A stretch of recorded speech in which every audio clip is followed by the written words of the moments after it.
Good evening, ladies and gentlemen. It's Friday evening. It is 9 o'clock. Time to gather in the music room, a live stream. But first, as always, a little music. Enjoy.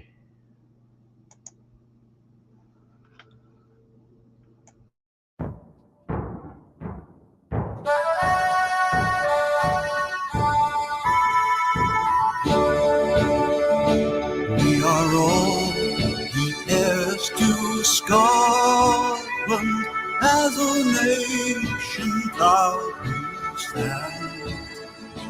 We will march beneath her banners to protect our ancient land.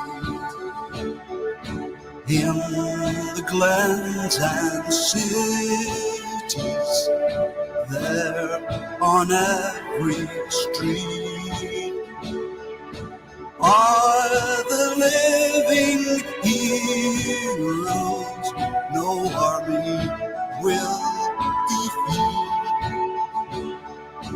Let a flag mean freedom and not a battle drum. To the world we bid a welcome in 1,000 different ways. We will toast to long lost friendships as we build our better days. In the glens and cities, there on every street are the living heroes no army will defeat. Let our flag mean freedom and not a battle drum. We are all the heroes of Scotland. We're a nation hand in hand. We will march beneath her banners to protect our ancient land. In the glens and cities, there on every street are the living heroes no army will defeat. Let our flag mean freedom and not a battle drum.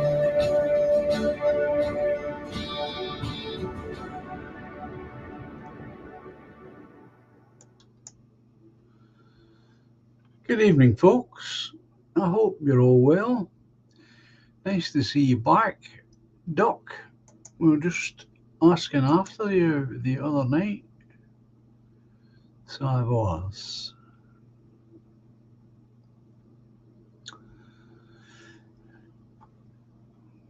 Well, Scots Armour isn't here just yet. He hasn't arrived.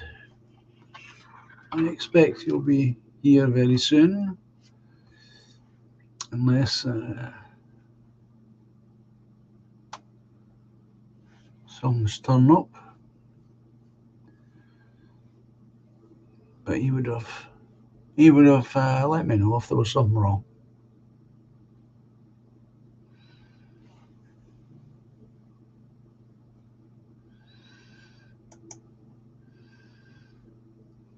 Good for you, Will. Third grandchild, eh? On into the future.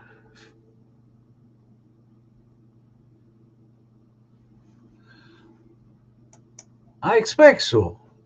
As I say, he'll be here. I have no doubt about it.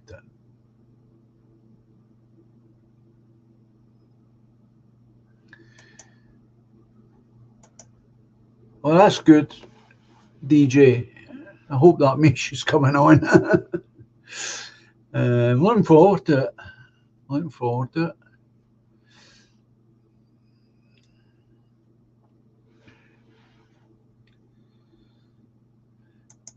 Okay, while we're waiting on Scots Armour,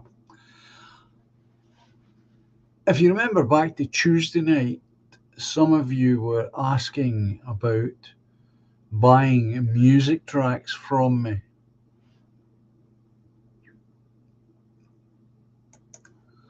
I'm doing okay, Ril. Thanks for asking. Appreciate that. Some days I'm a bit not so good, but most days I'm all right. I get tired awfully easy, and unlike normal tiredness, if you can call it that, just suddenly, boom, I'm tired. You know, there's no gradual slide into the tiredness. It's just suddenly I'm tired. And when I get tired, I've noticed I get cold, and I just want to get to bed or get covered up and cozy and sleep.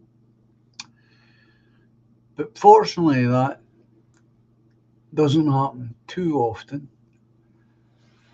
And I've been sent to a couple of other departments. I'm telling you this because you may not know the up-to-date story. I've been sent to other departments to check things out, and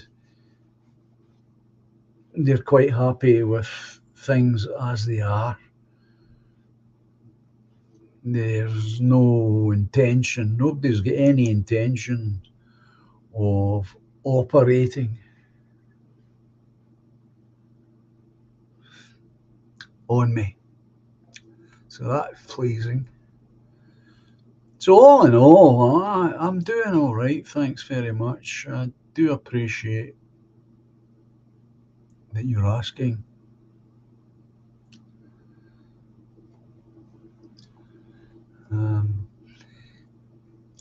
The way I put it, and I think it's the only way you can put it, is I'm doing as well as I can under the circumstances that I'm in.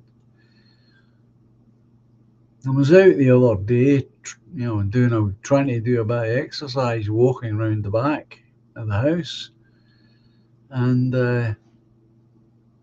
no, thank you very much. I do look well. And I ran into my neighbour.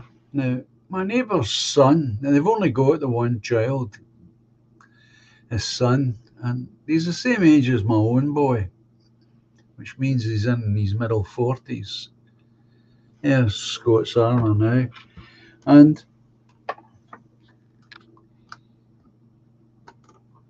he's contracted cancer, this boy. And not only that, he's got 3 different kinds. It's not up to 3 now. He's got in the blood leukemia.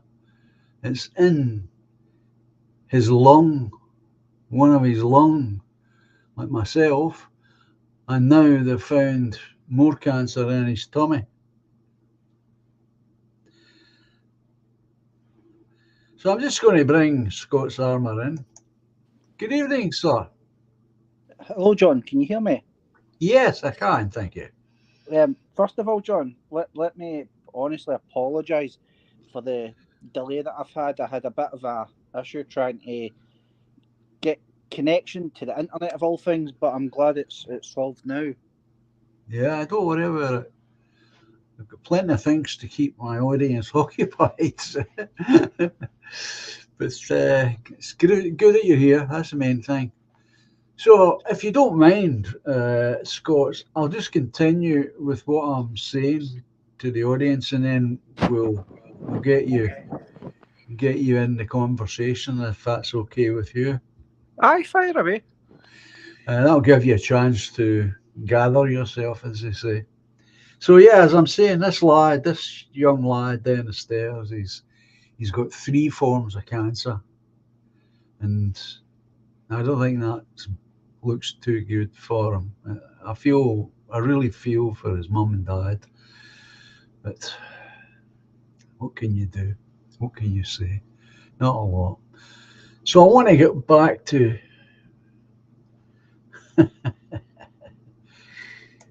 how you can buy music from me. All right. And this is as simple as it can be.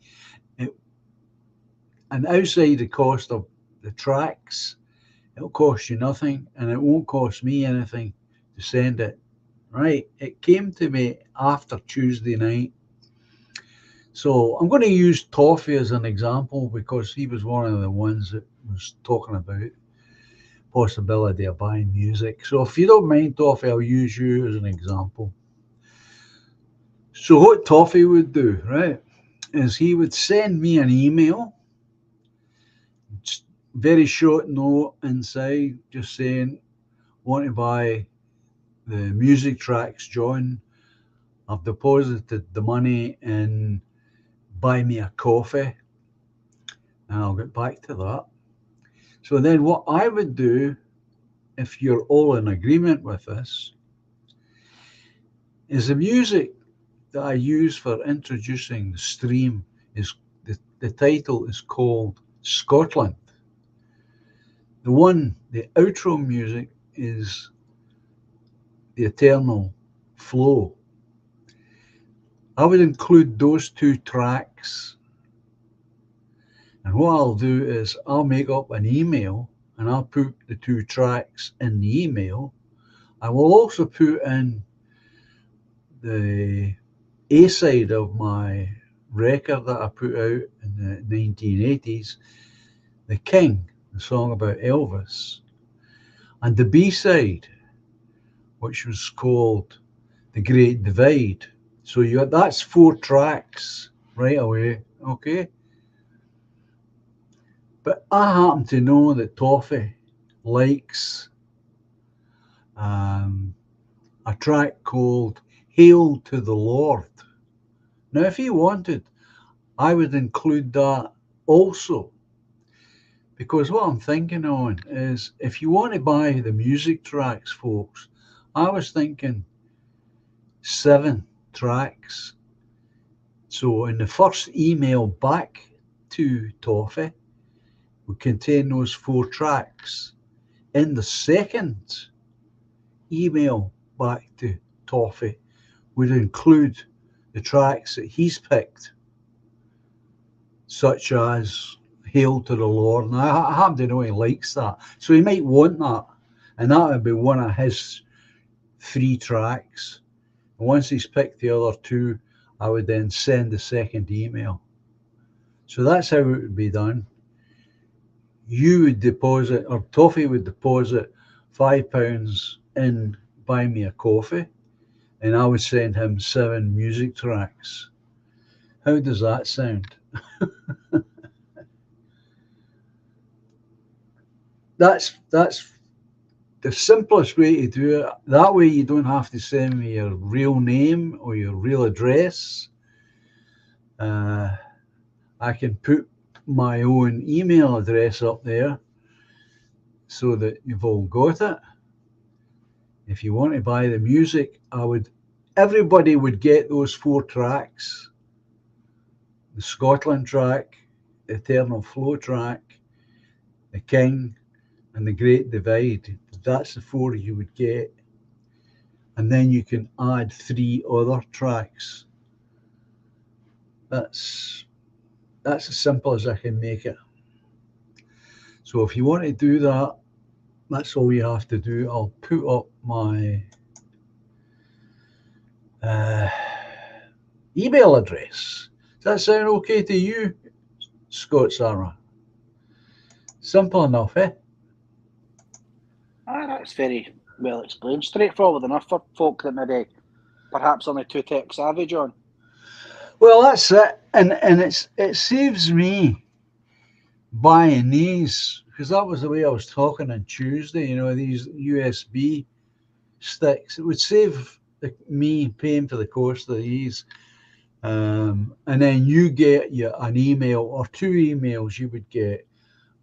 and you have the 7 tracks on these 2 emails, you can then put that into whatever format you want to. It's that simple. Can't be any more simple, folks. All right. That folk one you played recently is quality as well. Yeah, well, that's called a lost time, Toffee. I can include that. It depends on that if that's what you want.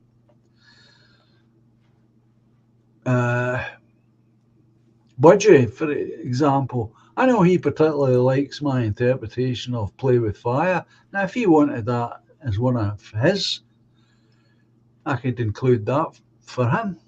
So it's the other 3 are your choice. Okay, that's as simple as I can make it. That's my email address up there, if you don't already have it. And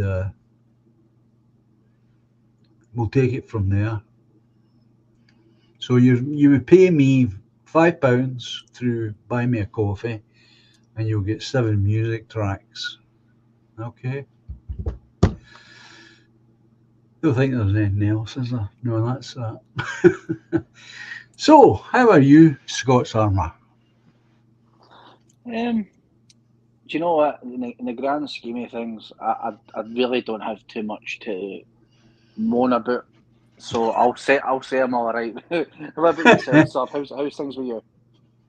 Well, my cancer specialist has sent me to something showed up in one of my scans, and they wanted to make sure it was nothing, and so they sent me to 2 other different departments where I spoke to 2 different experts in their field, and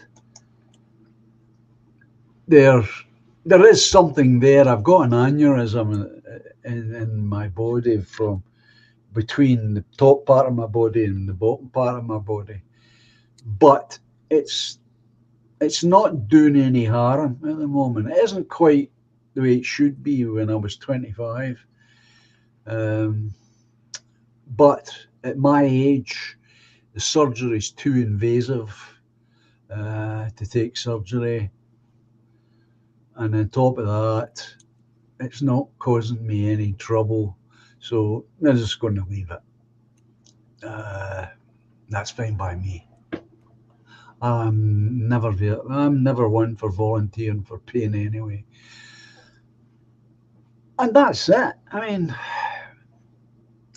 can't get any better, Scots. I've still got the what do you call it? The blood clot in my right leg, certainly.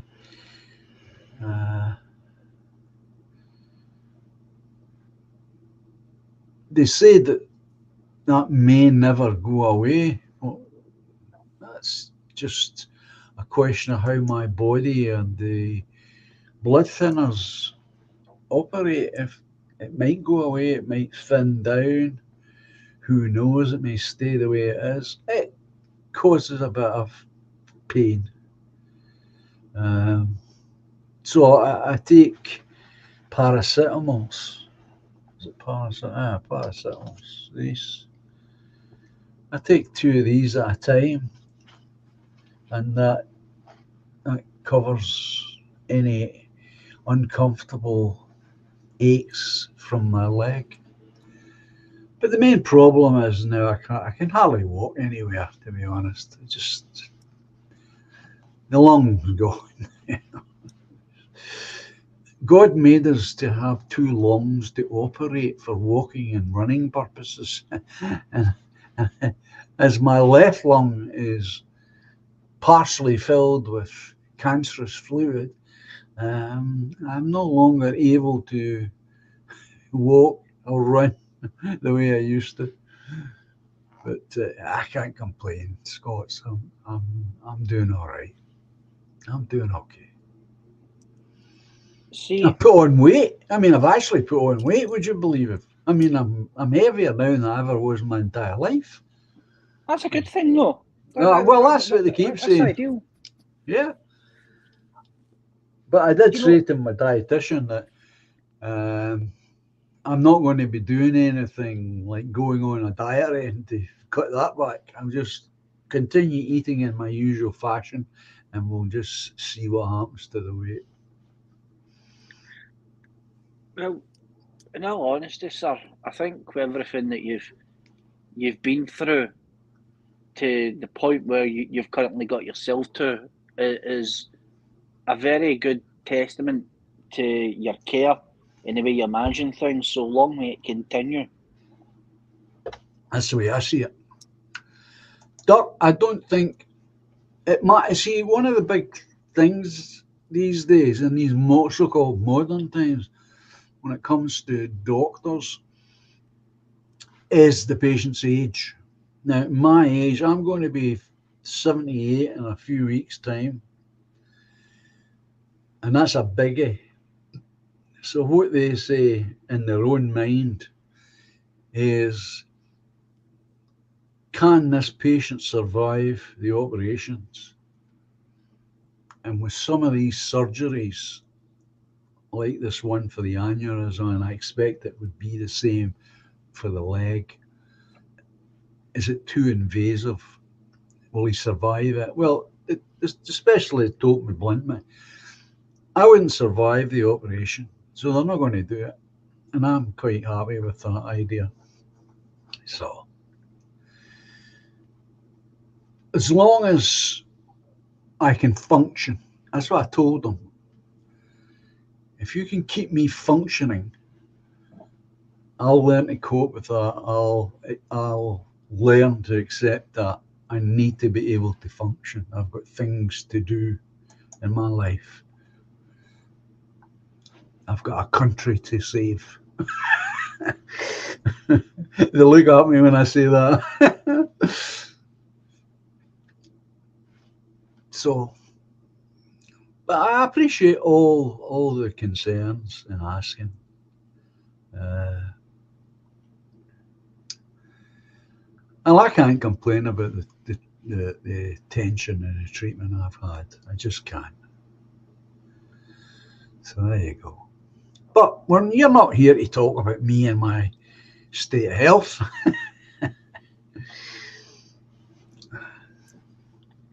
John, see, to be honest with you, I, I probably imagine for yourself, it's kind of like you maybe feel like you don't want to perhaps speak about it for whatever reasons, and that's private to yourself. And if that's how you feel, so rightly so. But I think for part of the people that come along here, it's not just your poetry streams or your wee blether streams, they're invested in you as a person. I think everybody that comes along tonight or in previous streams would just want to, that you're first and foremost you're happy and healthy. And whatever conversation you get after that, it's just a blessing regardless. So don't feel like you're taking up too much time or you're going on about the one thing too much, because it's just a pleasure having the conversation regardless. well, again, I appreciate that. I really do. I suppose the way I look at, well, part of the way I look at it is, um, this is therapeutic to me. I have, and I'm talking about politically now, okay? I have been isolated politically my entire adult life. I've met people from time to time who share some of the stuff that I want and find important. But by and large, it's been a bit of a desert until the internet came along. So it's very important that I've got this connection. Oh, there's Woodlander, this connection to my audience for that particular reason to begin with, because I don't have it anywhere else. If I talk politics outside, I'm usually trying to convince somebody that they would be better off joining the party or changing their attitude. uh, but you're right. I mean, I do enjoy the conversations. Uh, I just don't want to feel as though I'm offloading all my woes and troubles on you good people, because I know you've all got your own woes and troubles, and that's part of the community thing that we're built here, that we can know that if somebody doesn't appear, they're missed. You are important. You know that. You hear me say it about people like Duck, Streaky Bacon, others. And that's part of the community, and that's important. And I expect last year, when I was unable to do very much on the live streaming, that I know that you were concerned, all of you. So, and all that means a lot to me, and it helps. It helps you through the bad time. That's the truth of it. And I'm sure, well, I like to think that each of you going through your own bad spells, knowing that you're being missed on the live streams here is important, because you are missed if you don't show up. That's why you'll hear me asking. I would agree with that, sir. I think in many ways it's I think a lot of people perhaps they feel that they, and it's probably not that word burden. You feel like you're burdened, even though we're trying to build a community and a friendship and a kinship with our own people. And it's and you know, see the thing is for myself, and I've never spoke about this on stream. The only people that know about this is DJ, Clive, yourself, and Steve Craig, because it came up in conversation Yeah, maybe about 2 or 3 weeks ago when I spoke to Steve. yeah, The reason why I had the long absence for what I did have was because, as I explained to yourself, John, me and my missus lost a baby. yeah. I know. Tragic. And, you know, I couldn't get my head around it, mate. And the last thing that I wanted to do, I felt, you know, was come on and either not be the same on stream or feel like, you know, I'm burdening people if they sense that something was off. And then as I started to go over that, I had an issue with one of the rainbow unicorns and work trying to basically get me out the door, like lose my job, even though I've got a lot of family to provide for. Yeah, yeah, And I felt like I couldn't speak about it, and it kept weighing me down and weighing me down and weighing me down. And naturally, when I came back and started watching streams and stuff, yeah. everybody was like, so like, we thought you were dead, right? And I was like, yeah, cheers, you know. Nothing like looking in the bright side. Exactly, you know. Uh, But when I had spoke to DJ and Clive and yourself and that, you know, there was a lot of kind words, and I said, I don't imagine there'll be a point to speak about it. Not that I want to speak about it. I've accepted it from peace, but I've moved on. In all honesty, it's all good. Life is good. But the sad thing is, since I've come back, I have seen lots of people, whether they're on stream or whether they're in the comments, and it's like everybody's got their difficult points in life. And yeah, I know it's like, you know, like me and DJ, we bounce off each other like Tom and Jerry, and Clive's like, in that dynamic as well. And the boys are really good pals. yeah, But I can't stress enough, and I know after I've just said it's going to be like pot kettle, but you learn from things. You kind of get things right, and you go right, okay, and then the things that you've got wrong, I do believe you've got to take stock for it. For the people that's running about you, even like the people in the chat and stuff like that, it is very important to talk, because you might not be able to kind of find an element of getting it out in the right way, or dealing with things, or overcoming things with the people who's running about you. That kind of a mm, outlet that we have within these circles is a very healthy one, because it's a very positive one at that. And no, I just feel absolutely. that, you know, there's a lot of good people that probably play a major role in ways that it doesn't actually reflect onto them, and utilising everybody in that way that we can talk, we can converse, we can laugh, we can, you know, share and be honest, so that we can kind of grow. that kind of highlights the fundamental, in my opinion, the fundamental core group mentality with us as a people that can't just be wiped away with an eraser or a scrap of paper that can be put in the bin, because that close knit togetherness, it's a shared mentality, a shared kin with the people in these aisles. Our brothers and sisters are what's going to get us through, whether it's Yeah. personal or social, the most difficult of times. Yeah. No, I agree. One of the things, and I'm sure you feel this way too, one of the frustrating things uh, is the fact that we are so disparate and it's difficult to get us all to come together. And we all say it from time to time. Wouldn't it be wonderful if we could all get together? Um, and that would be a wonderful thing, because even politics is community. Politics is community. And community comes before politics. What you have, as you well know, you have the individual, and then you have family.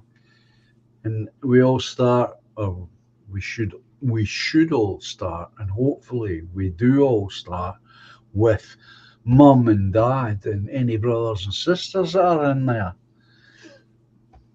But that then becomes bigger. That family unit becomes part of a community, because you go out and you play with the other boys and girls that are round about you as you're growing up, and that extends your family group into their family group. That becomes a small community, and then each of those people do exactly the same thing, and that community grows and it becomes a network. And therefore, and I'm sure you've heard this in your own family, all of you. Um, ah, when your granny was here, we used to do this and we used to do that, and she knew this person and knew that person, and all of those connections and communities all grew from family, because out of families grows communities, and out of communities grows nations, and out of nations grows politics, communal politics. And that's why it's important what we do here. Although quite often we all feel, even us who do the channeling, so to speak, um, we get frustrated because things are not moving as quickly as we think they should. I know that's how I feel. I mean, I just want everything instantly done, but I know that's not the way life is.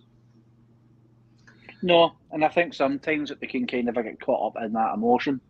You know, we live in a time where it's hard and it's grinding, and I'll come on when when we do the Sunday streams, and me, DJ, and Clive are just about on the same page. There's a couple of different things here and there, but I think that's a good thing. You Oh don't yeah, always have to agree. There may be perhaps people that yeah, don't like me, that don't agree with everything I say. But and I always kind of stress this: like, people have got to come to things organically, whether it's politically, socially, faith, whatever it may be. But when you boil it down to essentially what we're all trying to get at, there is more that unites us and that we can find on common ground than actually separates us.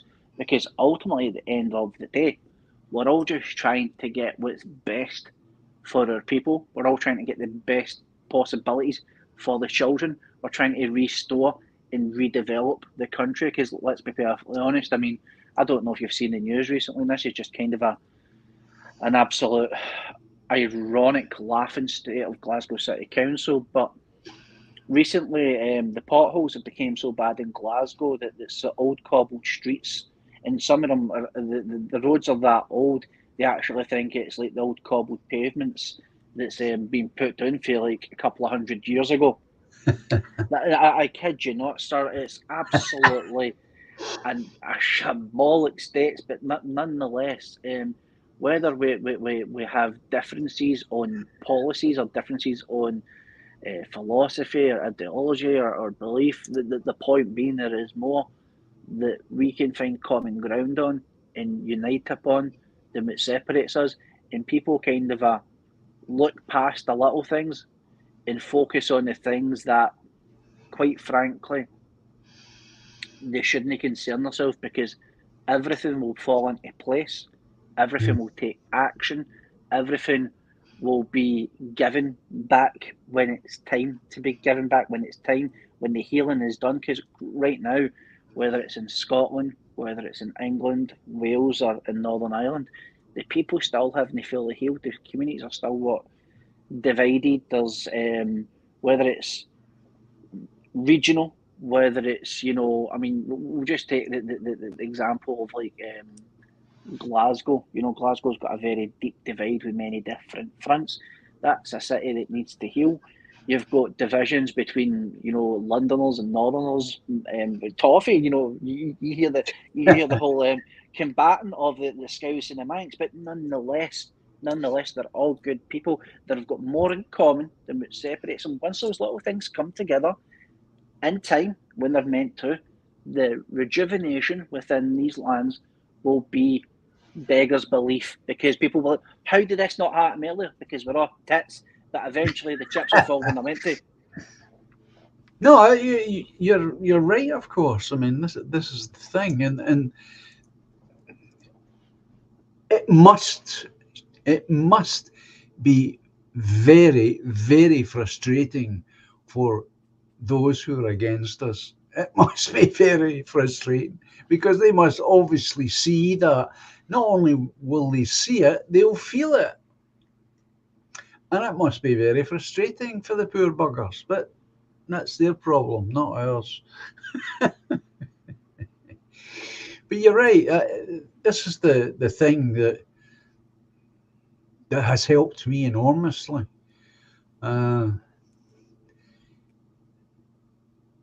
go through most of my life and not be able to discuss politics in the way that I wanted to was very, very frustrating and very limiting.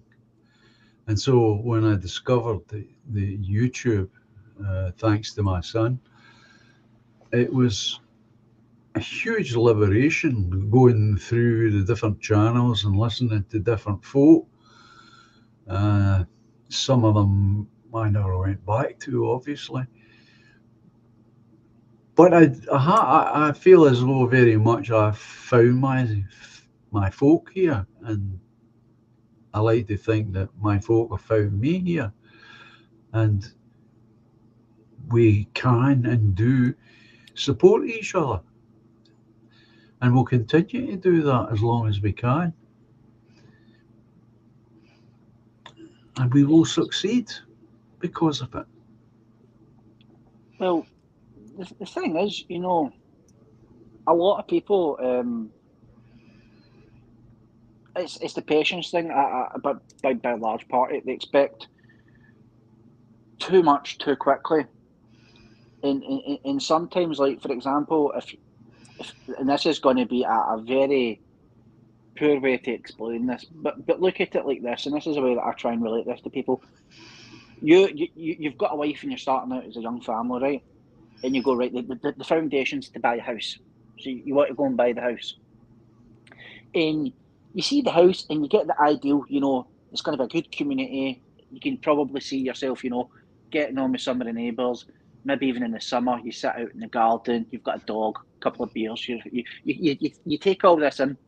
So you go and you view the house and you look at the rooms and you start kind of designing and having this blueprint, right? Okay, I can see it being like this, and then maybe swapping rooms as the kids get older, and then you get out to the back garden.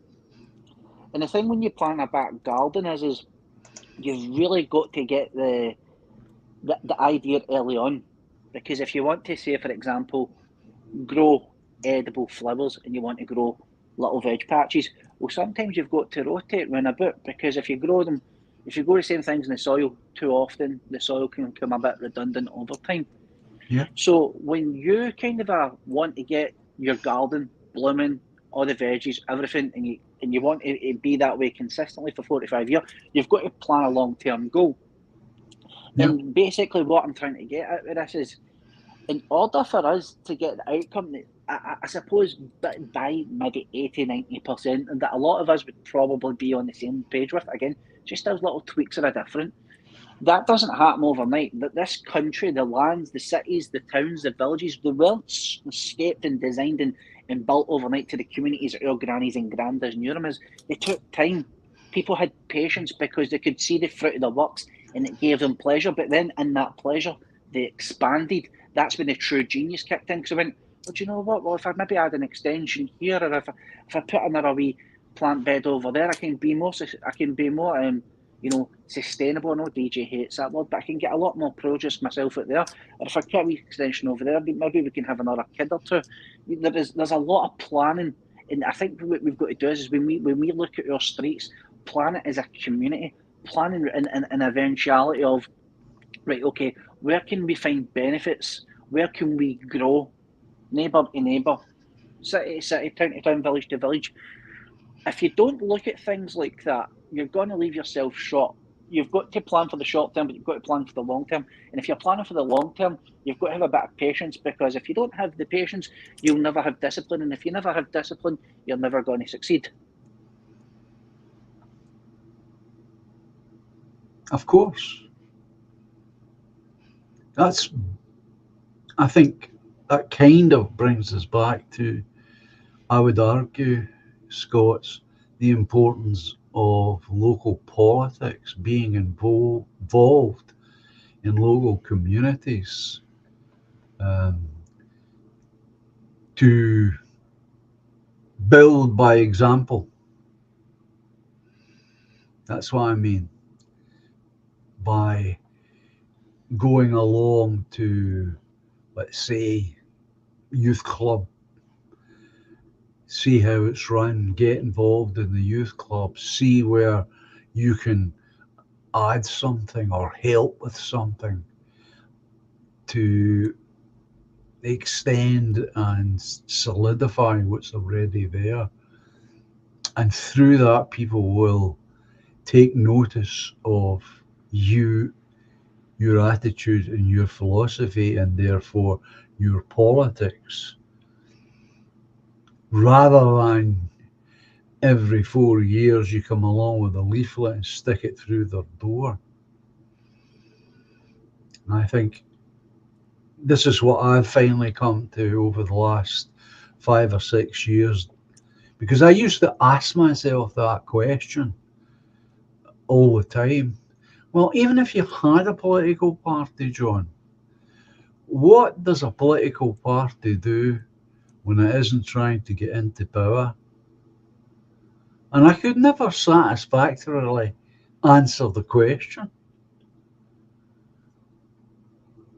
because it's not as though Scotland is a militaristic type country. It never really has been.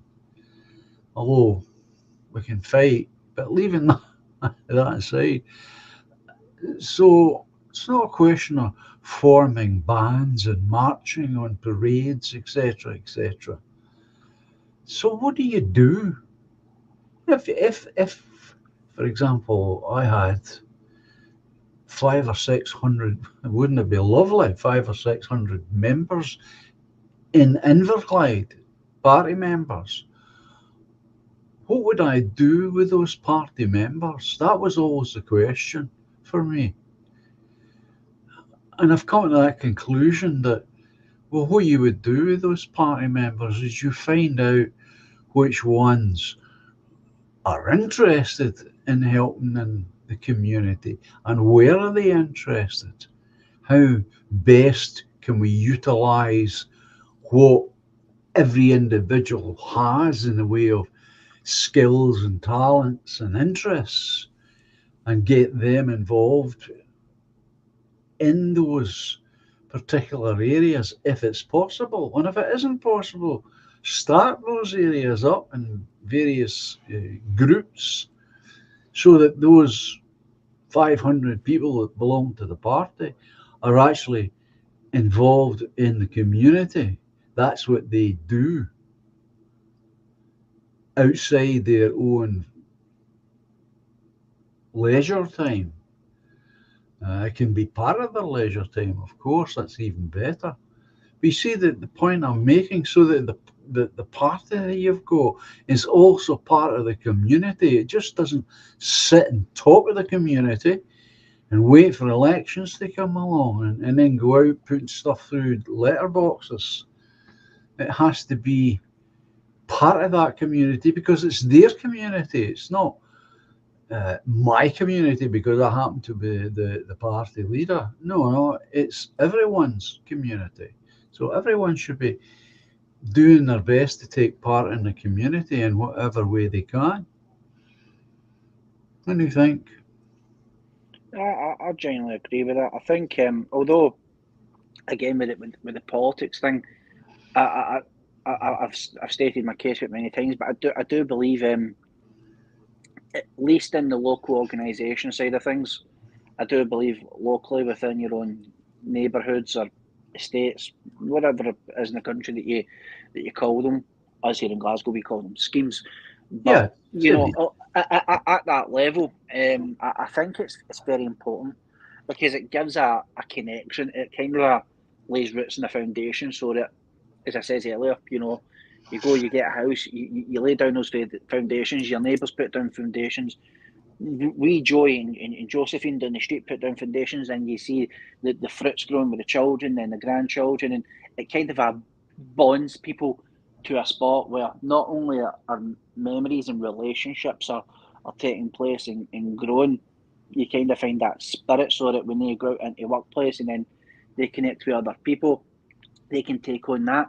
There's a lot of people out there that I find that kind of like to ridicule the importance of, you know, good, honest, wholesome communities. They kind of resent it because I suppose it navigates away from what the mainstream media, politics, society is trying to, you know, destroy, erode, and hmm, that is pretty much happy, healthy families, happy, healthy neighbourhoods, happy, healthy nations.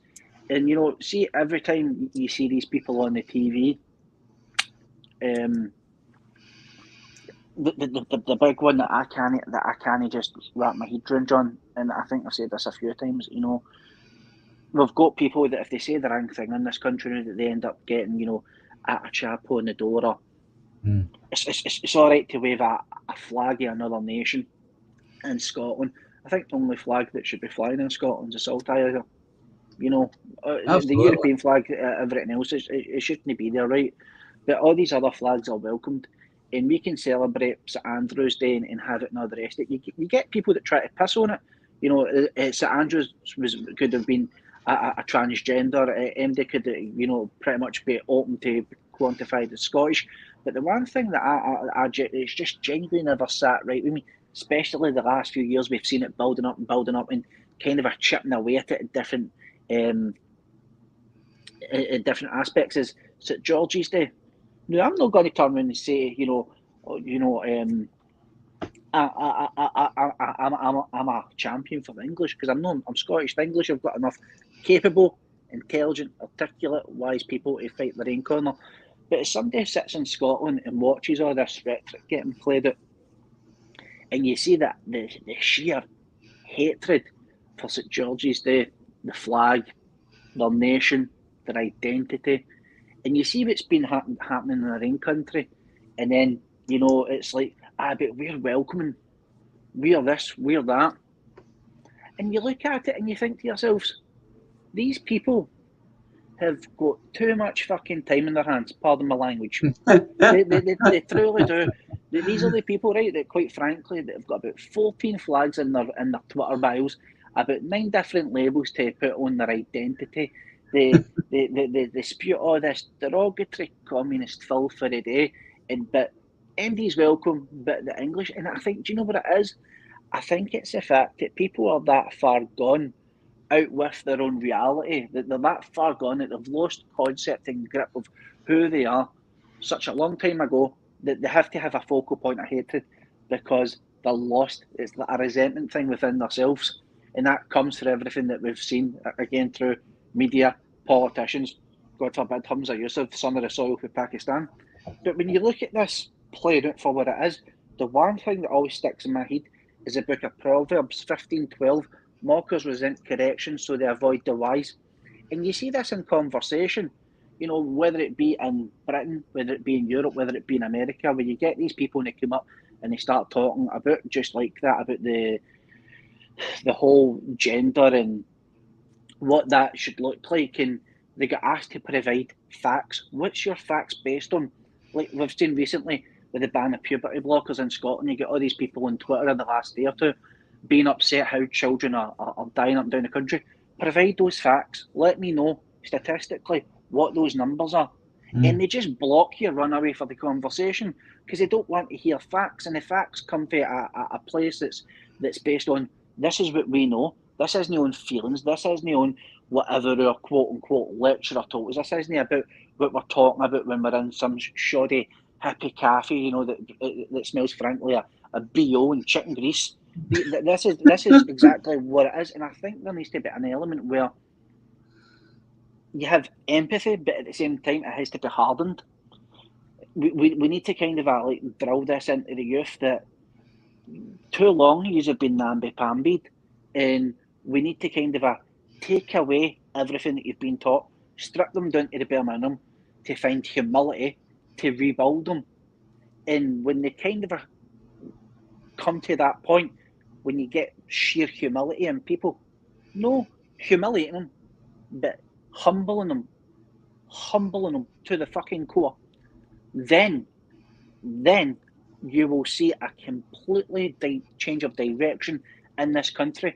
And I think a lot of it, and if I'm being brutally honest here, is not just down to the issues that we see in Glasgow, it's down to the issues that's being played at a young level towards the English, towards the Irish, towards the French. Because stereotypically speaking, you grow up in schemes and you always hear these things, the Irish are tatty eaters, or the French are always stinking, eat snails, and the women have got body hair, and the English are just fucking A, B's and C's.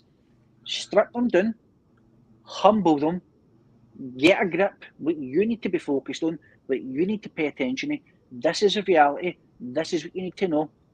Go into the world. And I think you'll probably find a better response and a better attitude in the community. I take your point. I think what you're really talking about here is, and I'm going to use the age difference between us to deliver what I'm saying. When I grew up, my reality was, and I know this won't mean anything to you, but it'll make my point, okay, was Nicholson Street, West Stewart Street, Roxburgh Street, the Well Park, Dalrymple Street, and Murderson Dam. Now, these are just local places, obviously, in the town. But my reality wasn't further than that, except in my imagination. But I think my age group are the last people growing up who remember a time before television and radio. And that's what makes all the difference. The television and the radio and now the internet have allowed the world to impose itself on children. And because I would argue of not very good parenting, there is no restriction of time limit being put on children who have access to these things, because that's where this stuff comes from, as well as schools. Now we could deal with schools if we had power, but we'll leave that aside. It's what goes on in the home as well. And that, I think that's what that is that you're talking about. It is children who have been left, so to speak, to grow up themselves. Now, I grew up myself in a sense also, but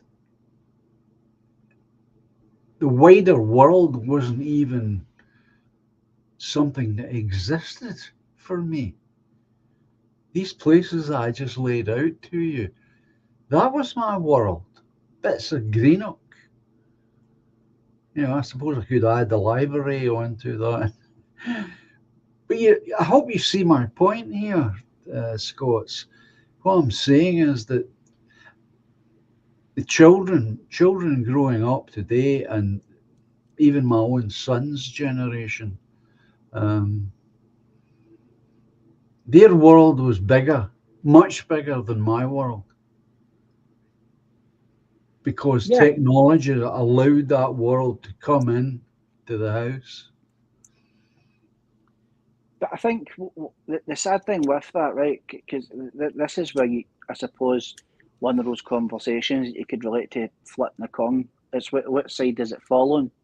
Mm, Because as much as technology has opened up for relatives that have moved to, say, for example, the States or Australia, well, it's opened up an aspect where social media comes into play and you can do these FaceTime video calls, etc. yeah. And it still gives you that kind of a, although you're not with them, it still gives you that feel of comfort because you can see them, you can kind of see pictures in time of the kids, etc., growing up at the other side of the world, which is, let's be honest, which is a good thing. I'm Oh, not going to say everything's evil by nature, because you can find little simple good things in a pile of shite, and with things like that, that's really good. But the sad thing is with that,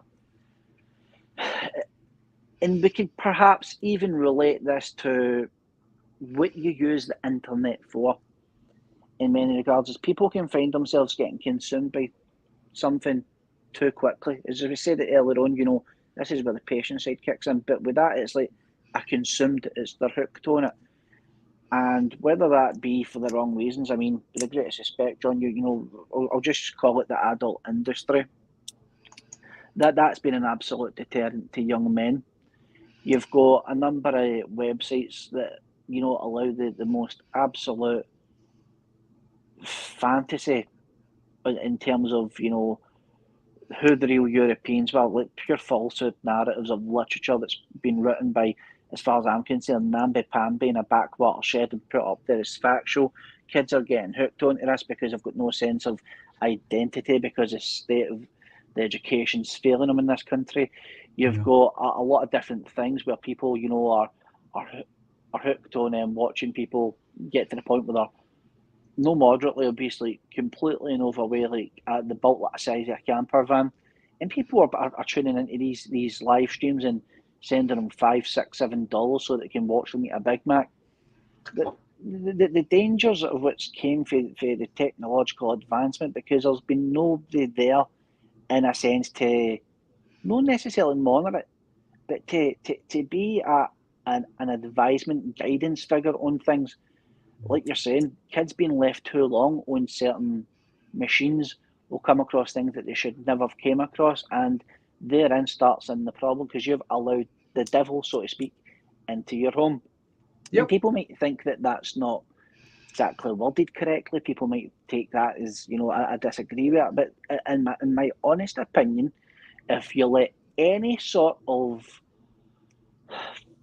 philosophical literature, movie, documentary, music piece, hit piece, whatever it may be, into your home where there is children and they come across that. I'm not saying you can watch them 24/7, but if it's something it's very basic to guide them on and watch over, then that's where you've lost it. I think in the sense of the world, there's been a lot of negligence because you find a lot of these very sad, very, very sad to read these stories. You get young British, American women, European women that will travel to places like Southeast Asia or India, or wherever, and you read these tragic horror stories. I mean, you even had one in New Zealand not that long ago, maybe a few years ago. Lassie went backpacking, horrendously brutalised and murdered, and people are always jumping and going, well, what do you expect going to a country like that? And I can understand why people would respond to it like that. But if there's no sensible family members round about, or they grew up in a house where the parents are detached from them, they've had no wisdom, they've had no advice to kind of look and comprehend and start having that critical thinking for themselves. Although they might like the look of the country and all that, is it safe for me to be in that situation? It's a fundamental failure of the people that were meant to be safeguarding them. Yeah, you're right. I suppose, and this might sound as though I'm being flippant, but I'm not really. The thing that always, I think, safeguards me throughout my life about what you're talking about now is if I ever thinking about going to another country, the very first question I ask myself is, what's the food like? Can I eat the food? Because if I can't eat the food, I ain't going to that country. And for me, that turns out to be most of the world. I can't eat the food there, so I ain't going there. But it sounds humorous, but it is a preventive thing in my life. But with the people you're talking about, it may be that the parents, if they had sensible parents, did those things themselves, but didn't venture anywhere near as far as, like New Zealand or Australia or something like that, or the backwoods of China someplace. Their parents may have done that when they went to Belgium or Germany, which for parents, that would be my generation, I suppose, would be a big adventure. But not anywhere near as dangerous, I don't think, as going to somewhere like New Zealand or the back of China. If you see what I'm saying, I've got something here to show you. I'm going to put it in here. It's on a stick.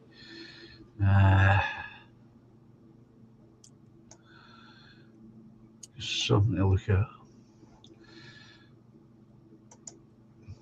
But I do remember a few times that's happened with some youngster. They've gone abroad backpacking and they end up being murdered in some horrible way. And it's such a terrible waste. And it shouldn't be happening. It doesn't actually need to be happening.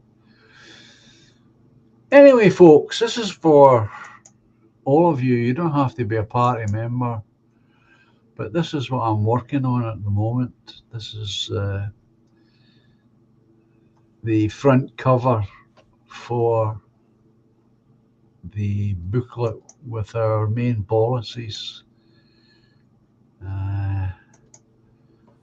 Not quite finished yet, but just to give you an idea of what it might look like when it's in a booklet form. So I've still got the back cover to do and a couple of things on the inside. Then I'll put it over to the printer and get. I've got a cost for it, but we'll order up some copies. You think it's a bit stark, do you? Well, you see, the thing about images, and I'm not disagreeing with you, but the first thing that you've always got to consider when it's an image of any kind is who's got the copyright on it. Well, I've got the copyright on that image and some other images, so I'm free to use it. And the other thing that you've got to watch, I am told, is if you're going to put children on anything, you've got to be very careful about that.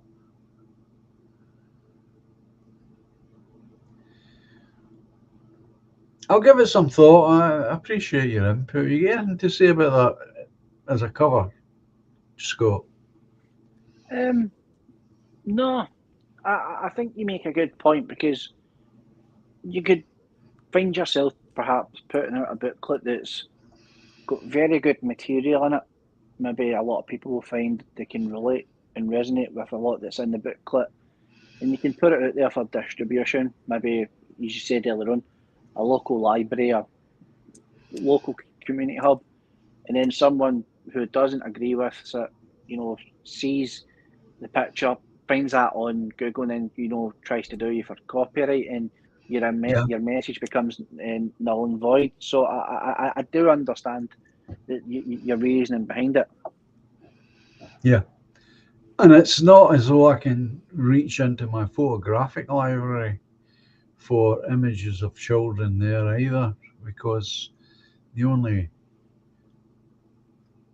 amount of children images is my own son, and they're all of him in portrait poses, which is not really what I was looking for, considering this is the title of the booklet, Land Fit for Children. So, but I will. Well, if you're interested, Doberman, in images, I'll do that some other night. But I only brought this on to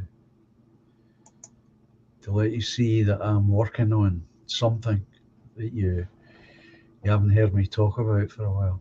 So anyway, that's that. And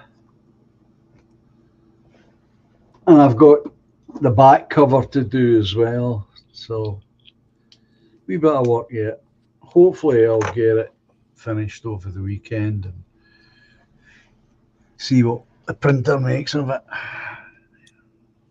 Work in progress. That's exactly it, Doran.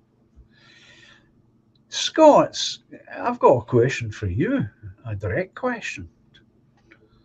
Fire it, Will. Where is your usual image? This is daft me. So when I was running behind for the stream, I was kind of getting a bit flustered. Right. The language I was kind of saying to myself, mumbling away, wasn't very palatable. So when I managed to get a connection and get in and things like that, I didn't have enough time to sift through all the. Because basically, when you go into like StreamYard, for anybody that uses it, will kind of know that their usual image and whatnot is kind of there.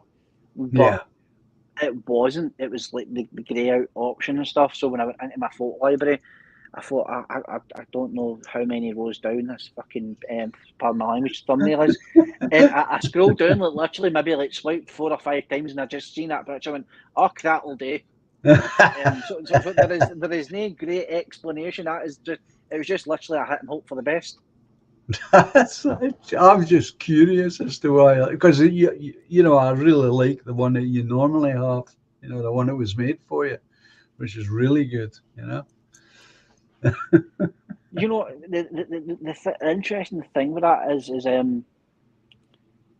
when I started streaming, there was a friend of a friend that done the first avatar that I had, and then I started kind of getting a bit of dialogue, and I would call it a friendship with Scottish Tam, and he turned and says, "Look, I've done some designs for you, right? You don't have to use them. Just here they are, and kind of if you find anything, then fire it, Will." But he also done some for DJ at the time, if I'm right. And he sent me over 10 images, John. They were all really good. They really were. They were all really good. And I picked one night before I went on Sunday, and it's just stuck ever since. Because when I had went live, a lot of people went, "Oh, by the way, that's cracking." I went, "Right, that suits me a T. That works." Cheese will do it. No, it is a very, very attractive logo that you use normally. That's it's just I noticed. Oh, that's not his usual thing. What's going on there? You know. Just out of curiosity, guys, I'll show you what I've got here. Let me see this. Right.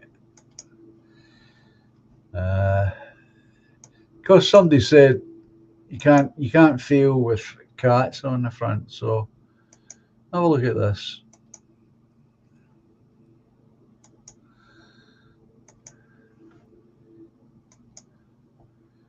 You mean something like that? That's a good picture. Yeah, I know. It just doesn't happen to be mine. Did you find that on the internet? Yeah. That's why I wouldn't use it, because I don't know who it belongs to. And the last thing I want is exactly what you described. I don't want this booklet going out. My intention is to send so many copies to each of the party members to either hopefully sell or give away to their friends. But I don't want it out in the world and somebody comes along, spots it and says, oh, by the way, well, that looks like mine, my photograph. And next thing you know, you're up to your neck in copyright claims. So no, and I know because I'm a professional photographer, folks, I know something about the complications that can arise if you don't watch what you're doing with images. So I'd rather use something that I know is 100% securely mine, and I can do what I will with it, rather than use something from the internet. These drawings were done for me. They belong to me. Oh, I didn't make them. I own the copyright because they were given to me for another booklet years ago. And there are more of those images, but I'll work on it. I haven't settled on it. That's just my first go at it. So anyway, here's a question for you then, Scots.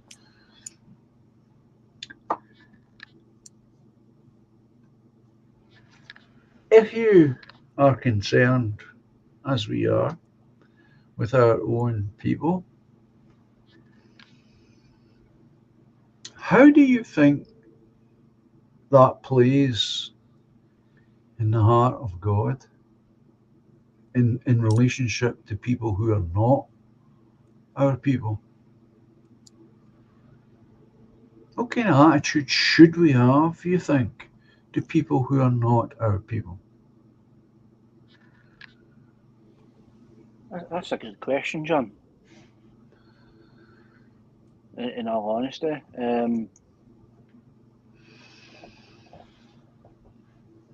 I suppose, see, in many ways, when you look at the history of our people, and you see that, you know, they've built nation of nation of nation, and it's carried on across multiple continents. They've got a recorded evidence of saying we're creators, inventors, builders, thinkers. But of my personal belief, I think when it comes to the other peoples that we share this world with, I don't wish them any ill. I don't wish them any badness or poor health. Nothing, anything like that. I think for some folk, you've tried, you know, like that with the British Empire. That, for example, they've went into other nations. They've built infrastructures. You know, they've left really good things that could be built upon and expanded. For example, like the trains in India. There's been things that's been left in Africa. And the people have never materialised from any of it. And they've never progressed, but yet we've seen hordes of people coming in different backgrounds and settings, violating the people of this continent, destroying churches and chapels, ridiculing the faith. I think that the most peaceful thing to do would let these people who don't have any part of our house live in their own house, shoulder to shoulder with their own kind and their own people and their own culture and identity. And I'd hate to speculate because there's many different other faiths out there.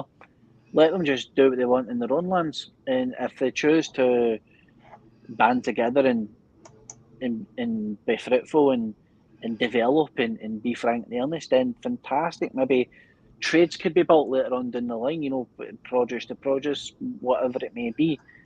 But I think, in all honesty, that would be as far as it would go, because there's one common, very brutal, stark experience that is rippled right through the Western world, is that multiculturalism and multiracialism doesn't work.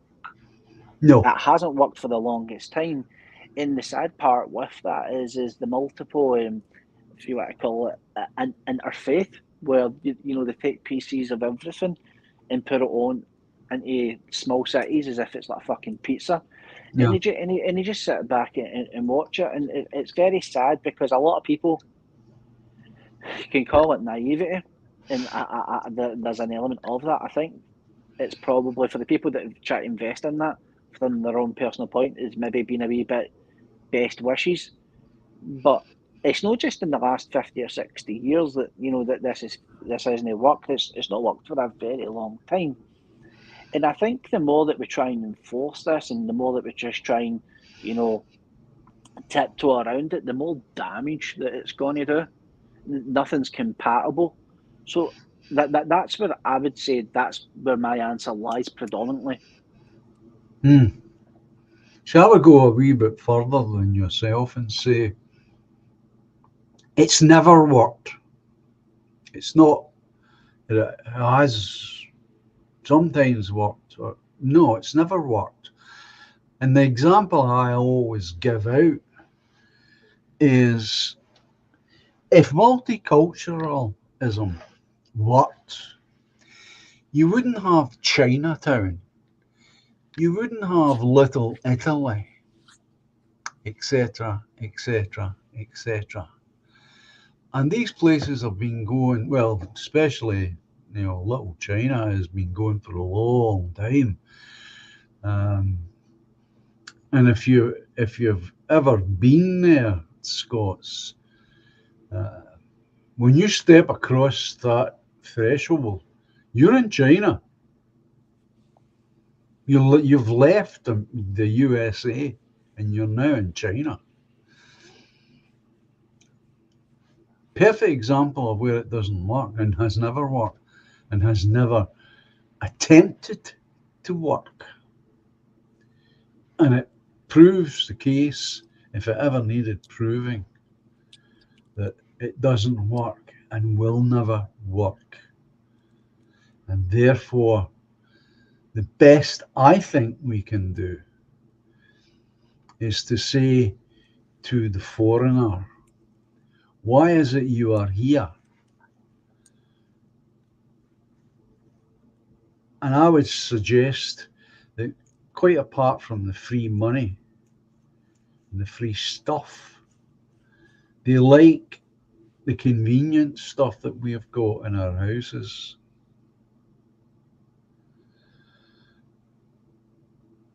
So my solution would be, fine, you want inside toilets, you want showers and baths and hot water and all of the other stuff that we've got.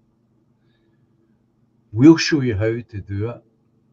So you get your bag, pack your bag, get the wife and your wains, and get back to where you originated, and I'll send you over a team of guys, and they'll show you how to do this. And I think that's a big part of it, is that they come here and they see what we have. in the way of modern comforts, shall we say. And I'm not talking about high-tech stuff. I'm just talking about what I just said, you know. And I have been in the back of Beyond in Turkey. I've seen their houses. I've seen these places that have been developed in America. They're absolutely, totally out of place. So I know it doesn't work. And I know what their communities are like in places like the back of Beyond in Turkey. And that's what they're like. They don't have the kind of stuff that we've got. And when they get it, it isn't them that has built it. They import Europeans to build their new road. They build the houses. They supply the general outline of the houses, because the new houses don't look much different from the very old houses in terms of external design and look. But inside, they're 20th century housing. And I think that's part of the problem. The fact that they don't know how to do it. They don't know how to build a 3-story building. I know that might sound a bit odd, but they don't. They've no idea how to do it. To build it, keep it safe, and keep it upright. And they've no real idea about plumbing.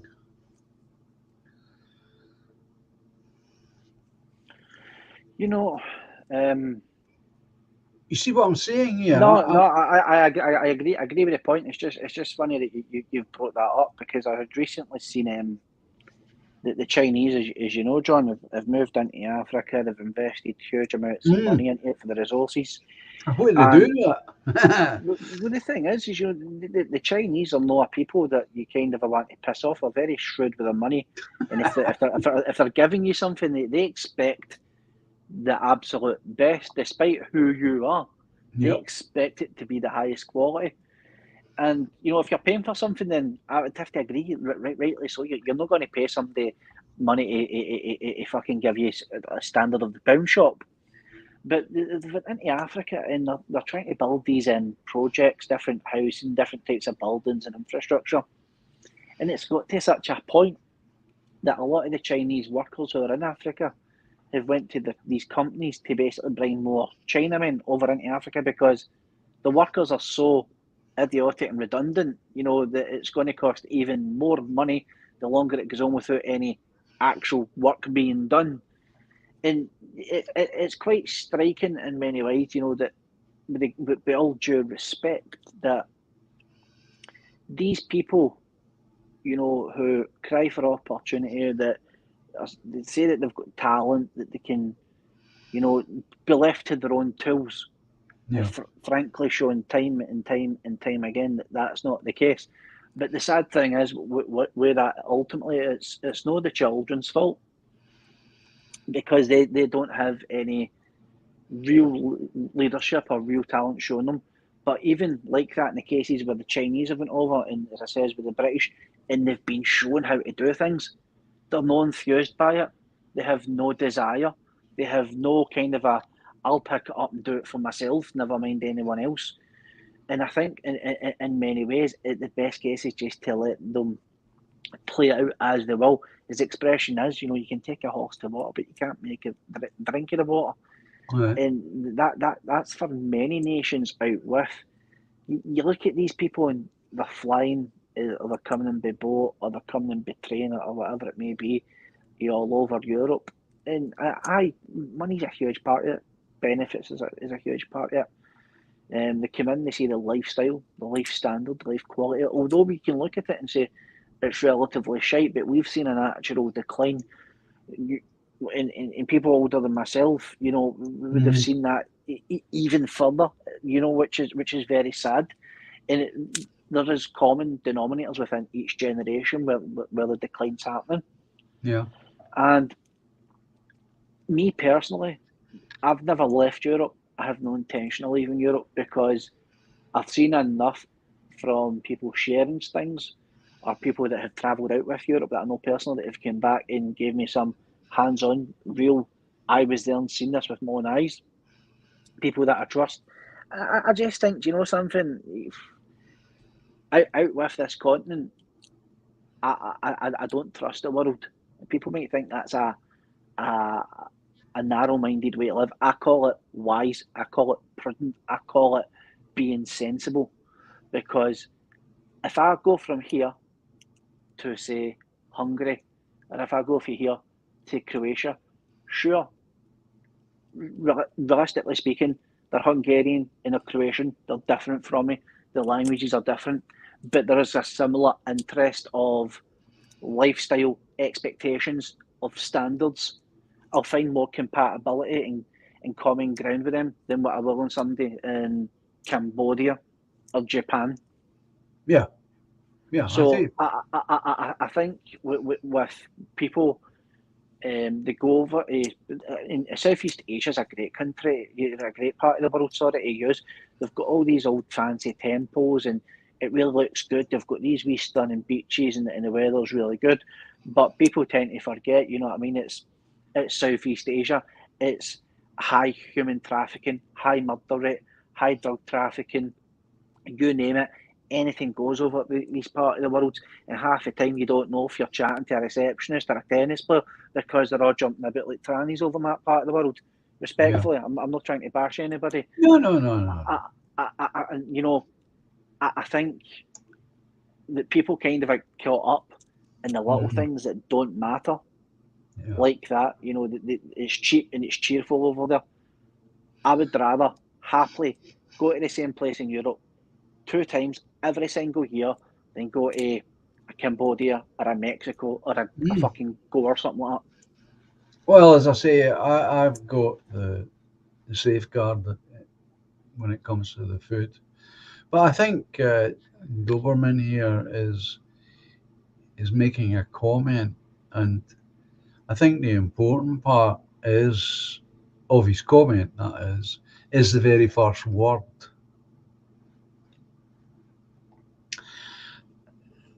And unfortunately,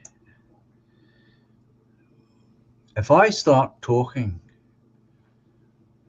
on the subject that now needs to be brought up, the stream will just suddenly come to an end, folks.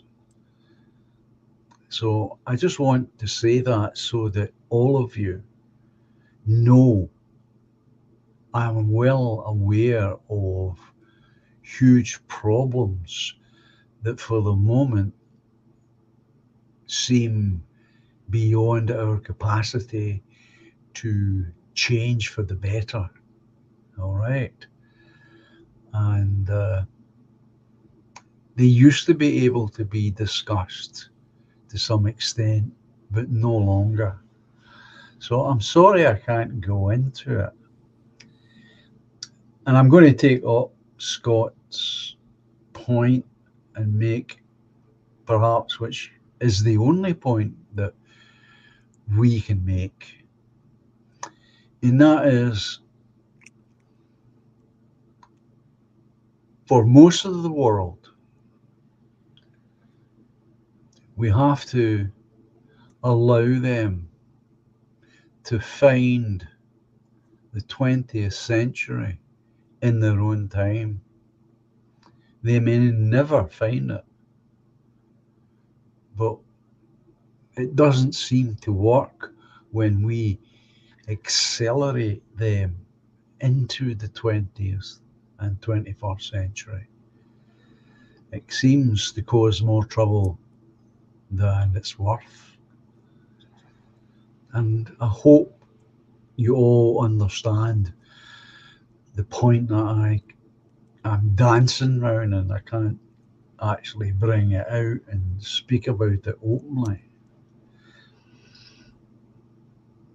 But it's all to do with the mind and the ability of the mind. Like Toffee is touching on it here. Sub-Saharan African children don't recognize themselves in a mirror until a late age. Now that's, well, he's going on to make the point. My dogs recognise themselves in a mirror after a few minutes. Well, cats are the same. So I think that's the safest way that I can make the point that needs to be made here. Um, and it's real. It seems at the moment to be beyond our ability to change it for the better. And therefore, the only thing, the only solution would seem to be to return these people to their own homeland and let them be and allow them to move forward into their own future at their own rate by their own means. Keep a kindly big brother watch on them, of course, but I don't think there's much more beyond that if I'm taking what you've all said about this subject. If we cannot directly educate them in the sense that I was talking about, then there's no point in trying any other way. It won't work. It'll have the same flaws. The only other thing that I can think on it would be if we take the brightest stars in the heavens and focus the education efforts on them and allow them to go back to their country to do what they can with their kin rather than us trying to do anything. The sad thing with that is, John, and it's a good point. It's one that I thought about before, but I'd watched this. It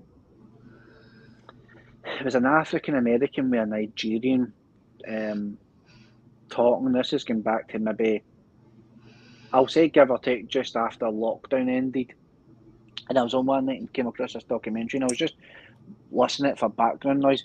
And they got talking about Africa, and they got right into a lot of different things. The different social changes from country to country and so on and so forth. But essentially what happened is they found a common denominator between the African American that's in the ghetto and the African that grows up in Africa, and then they eventually come into money. Or they kind of make, they become self-made into capacity with its success. And they found the same things, and that was the uproot and move into a neighbourhood or a part of society that doesn't reflect them. They send their kids to the best white schools, and literally the guy done that, the whole quote unquote with the fingers. They holiday in Europe, they wear European labels, and they never return back to their roots. And a lot of people had said, it was kind of a like, if I'm saying it right, Uncle Ruckus or Uncle Tucker Talk or whatever the hell it was. I don't understand American terminologies at best, but it kind of underlines the point that even the people that kind of get to a certain level of maybe intelligence or wealth or whatever within that society don't have any desire to remain within their homeland, and that whether that's a natural thing within them that they wish that, or whether that's a product of growing up in that environment, I'm not going to finger point it, but it underlines the absolute necessity of why there needs to be boundaries. Sure. Because the sad thing is in many ways, if you make an exception for one, where do you draw the line? Because there will always be another sad case that comes along, one that maybe you can empathise with, maybe one that if you go, I want to do something and help people.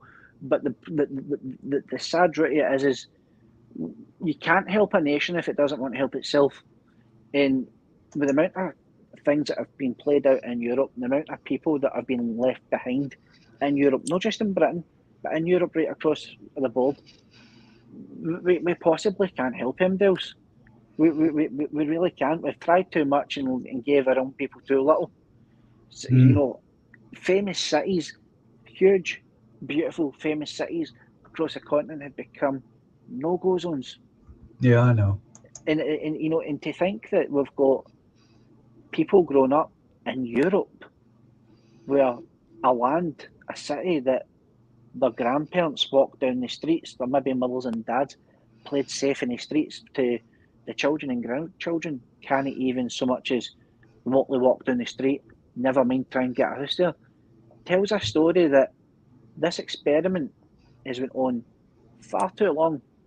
It truly has, and I just think that for many people, it's not that they're bad by nature. They're just feeling so run down. They're tired. They're sick. They're fed up.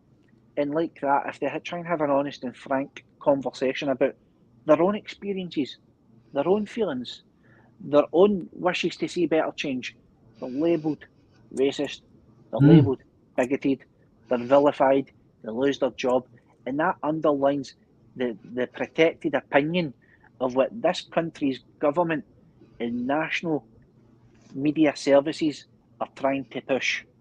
Yeah. Yeah. I guess I've always been looking for a non-violent solution. And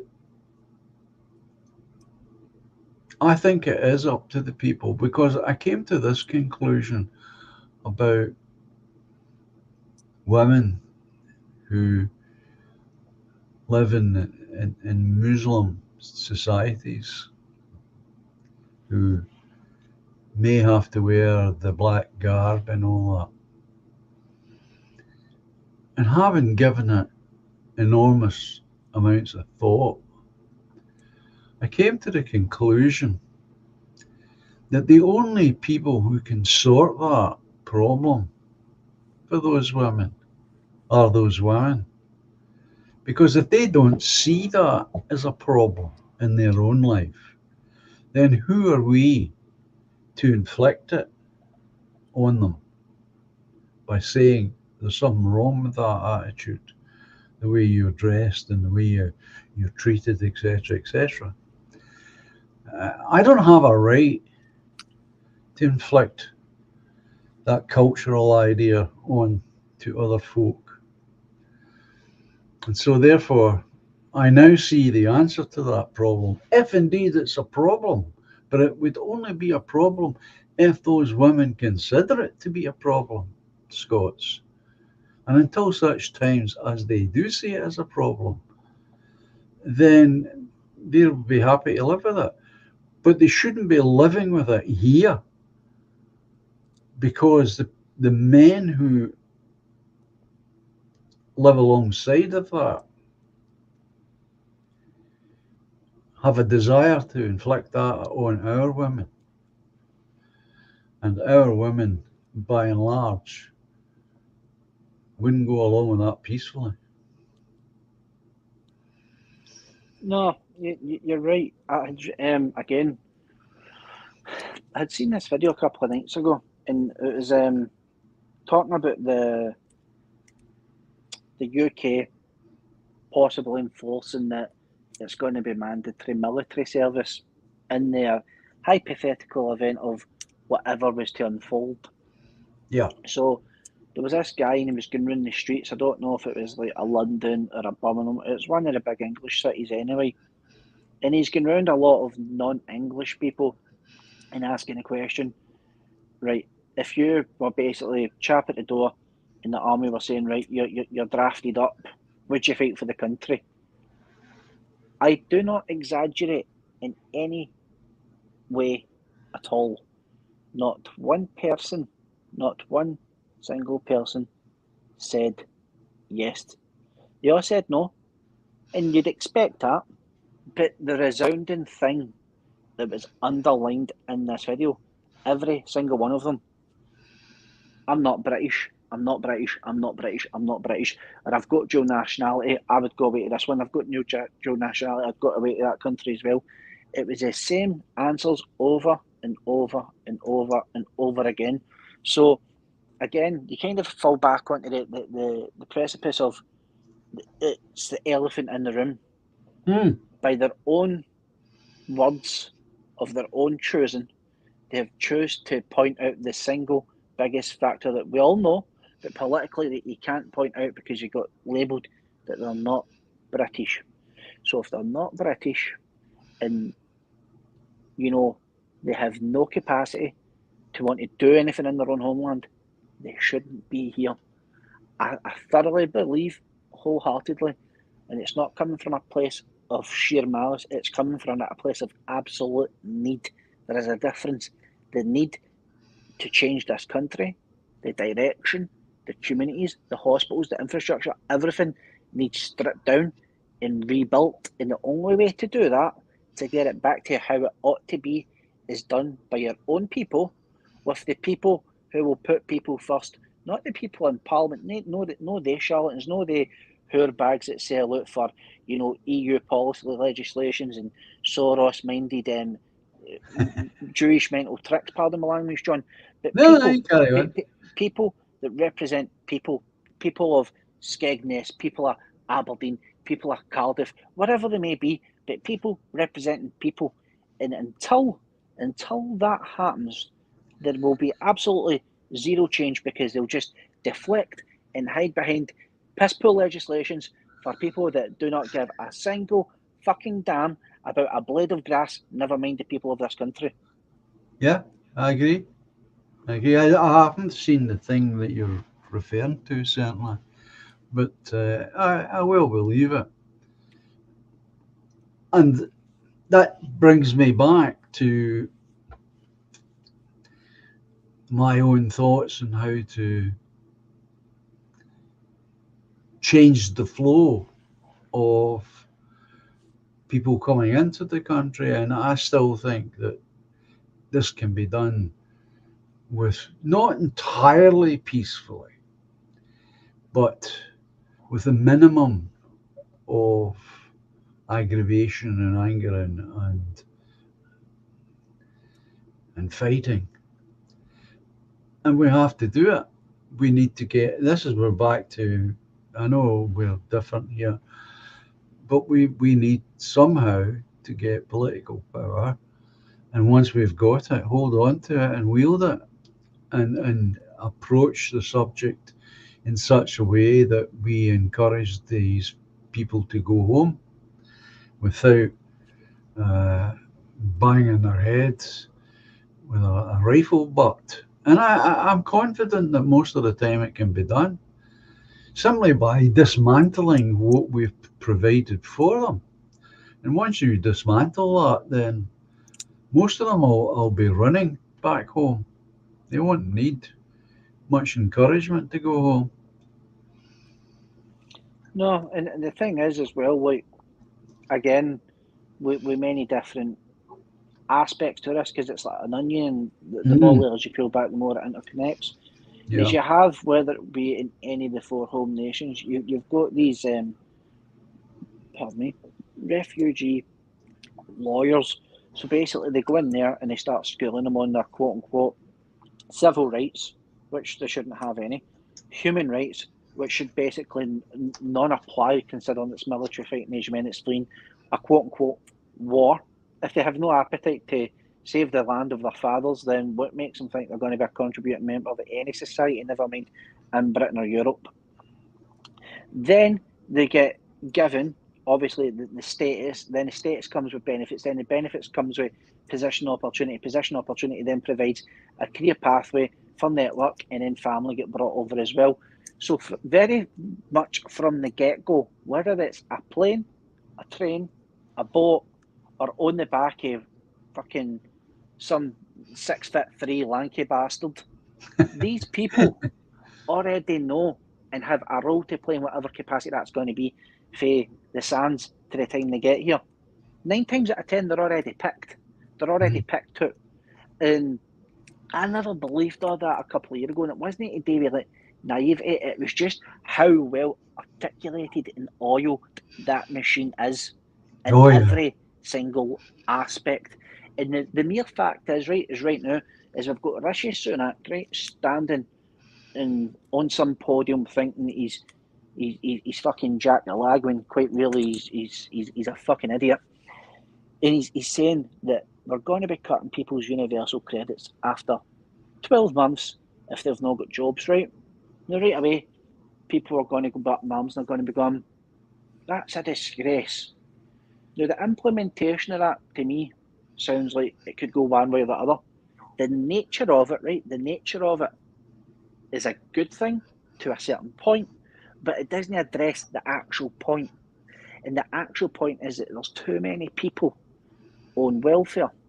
Now, welfare, in my opinion, the biggest burden of this comes from people that come over here, they get everything gone, they get put up in hotels, 3 square meals a day, they get vouchers to go to the shops and get clothes, then they bring over their families, then they get housing, then they get housing benefit, then they get child benefit and everything else that goes along with that. They get access to cards, access to free education. That's where a huge number of people have come in. They've overwhelmed the services, they've overwhelmed the state.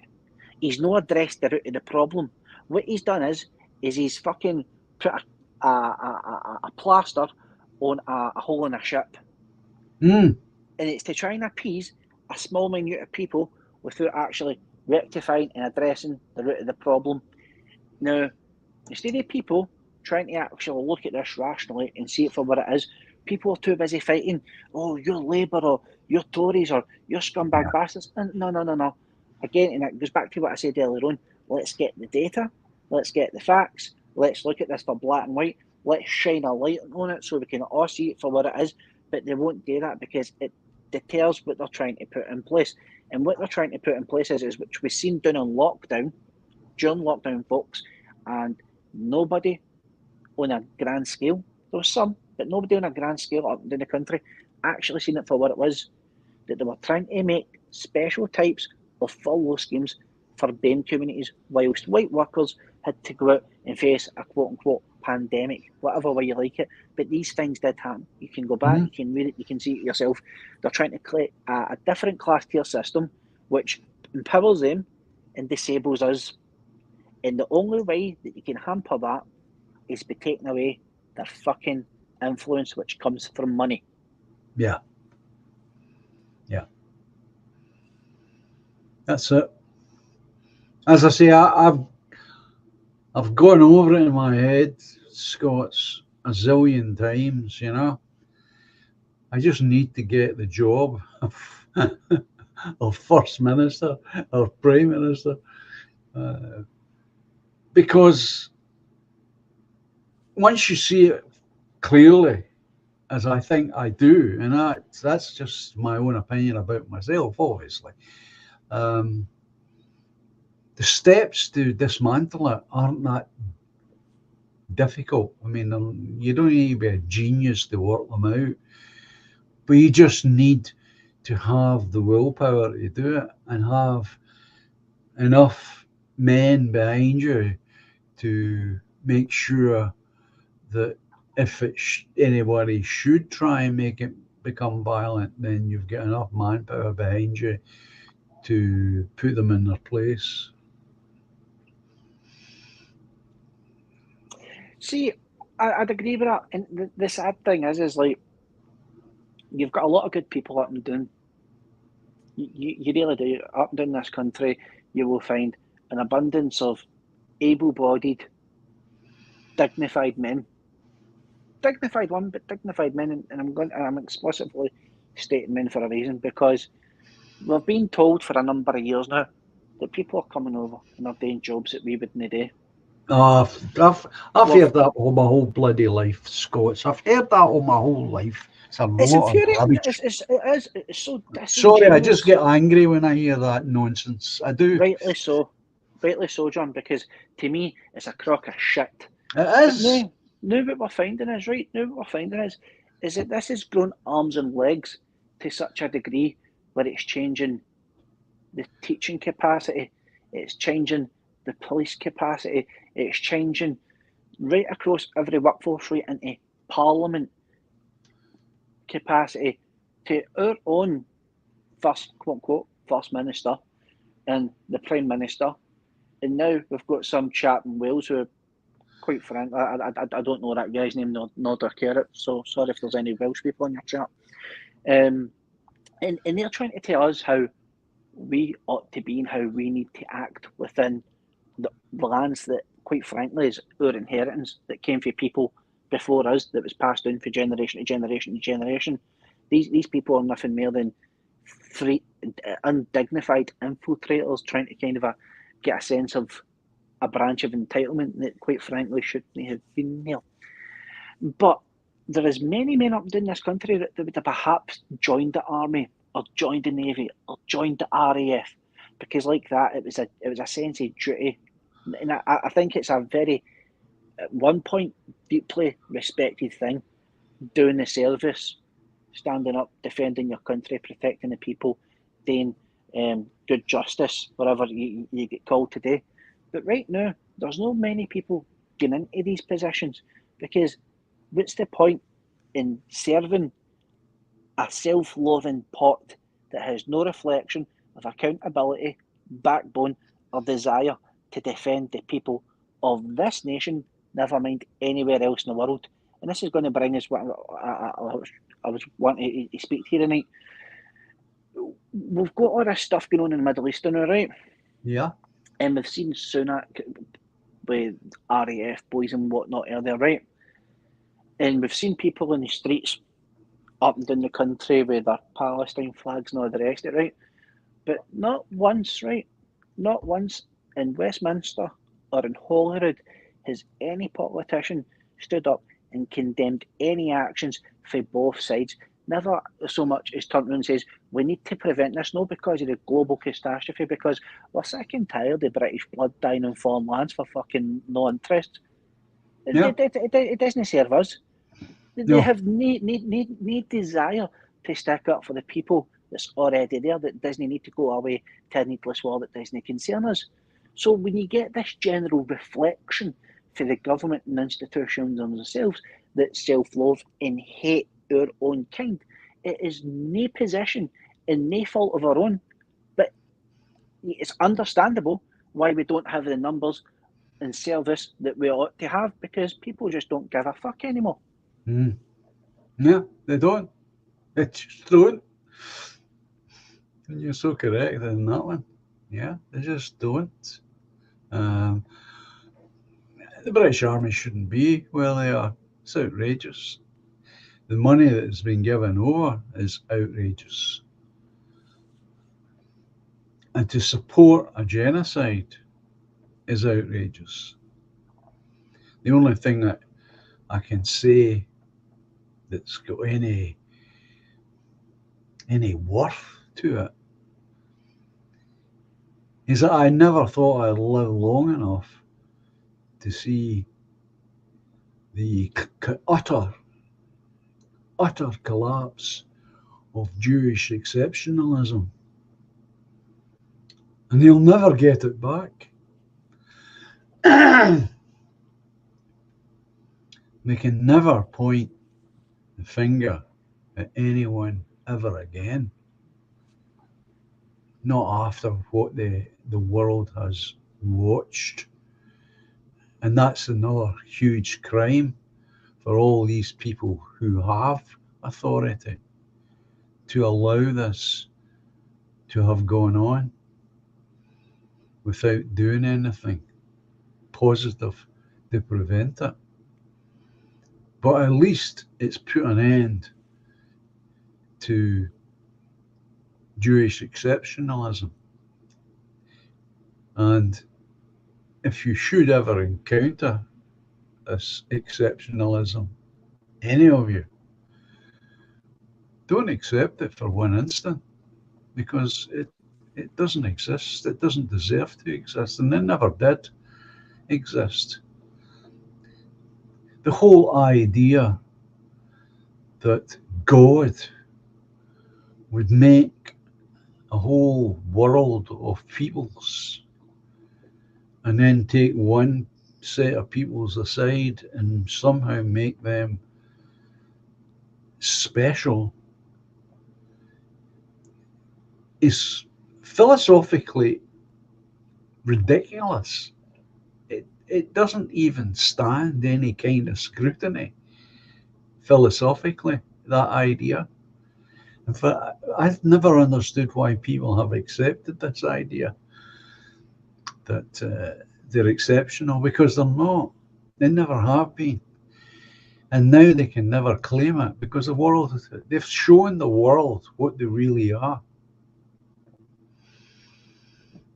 And that's about the only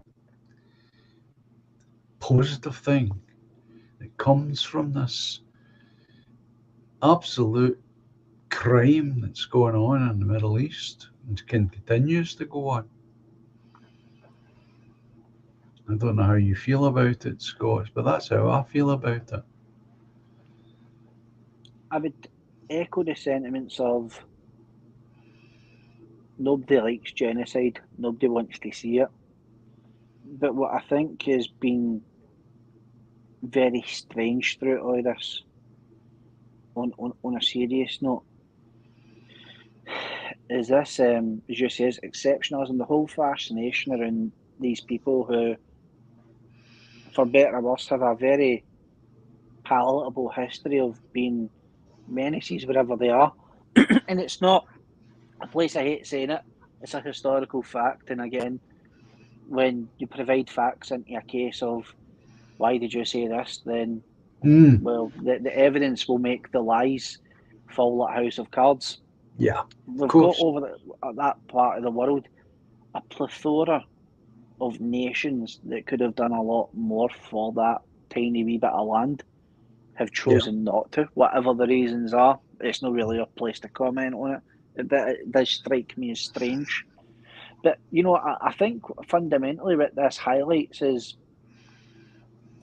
whether it's been the now, whether it's been the 90s or the 80s or the 70s or the 60s or even well before that, the absolute beck and call and the expectation of entitlement that comes from that small community to call in the need of, we want military intervention and aid from America, from Britain, from Germany, from France, and so on and so forth, is beggars belief. It truly is, as to how long this has went on for, how much we've been used for, despite being one of the most healthy, wealthiest back countries in the world by aid alone. They're entitled to no help. They're entitled to no support, no sympathy. You've got idiots, and I'll use that word, idiots, like Tommy, running about, making himself out to be a patriot, who is, quite frankly, in my honest opinion, a loser that would piss on top of his fellow Englishmen, but point to someone of a different nationality and go, "You're just as English as me, bro." Will happily self-proclaim he's a Zionist. Will happily point out and say it's okay for them to do a genocide, but you're not to fight back. So, in the grand scheme of things, if the Spanish were to invade Portugal tomorrow and he turned around and defended the Spanish who were genociding the Portuguese, would we just naturally have to accept that opinion?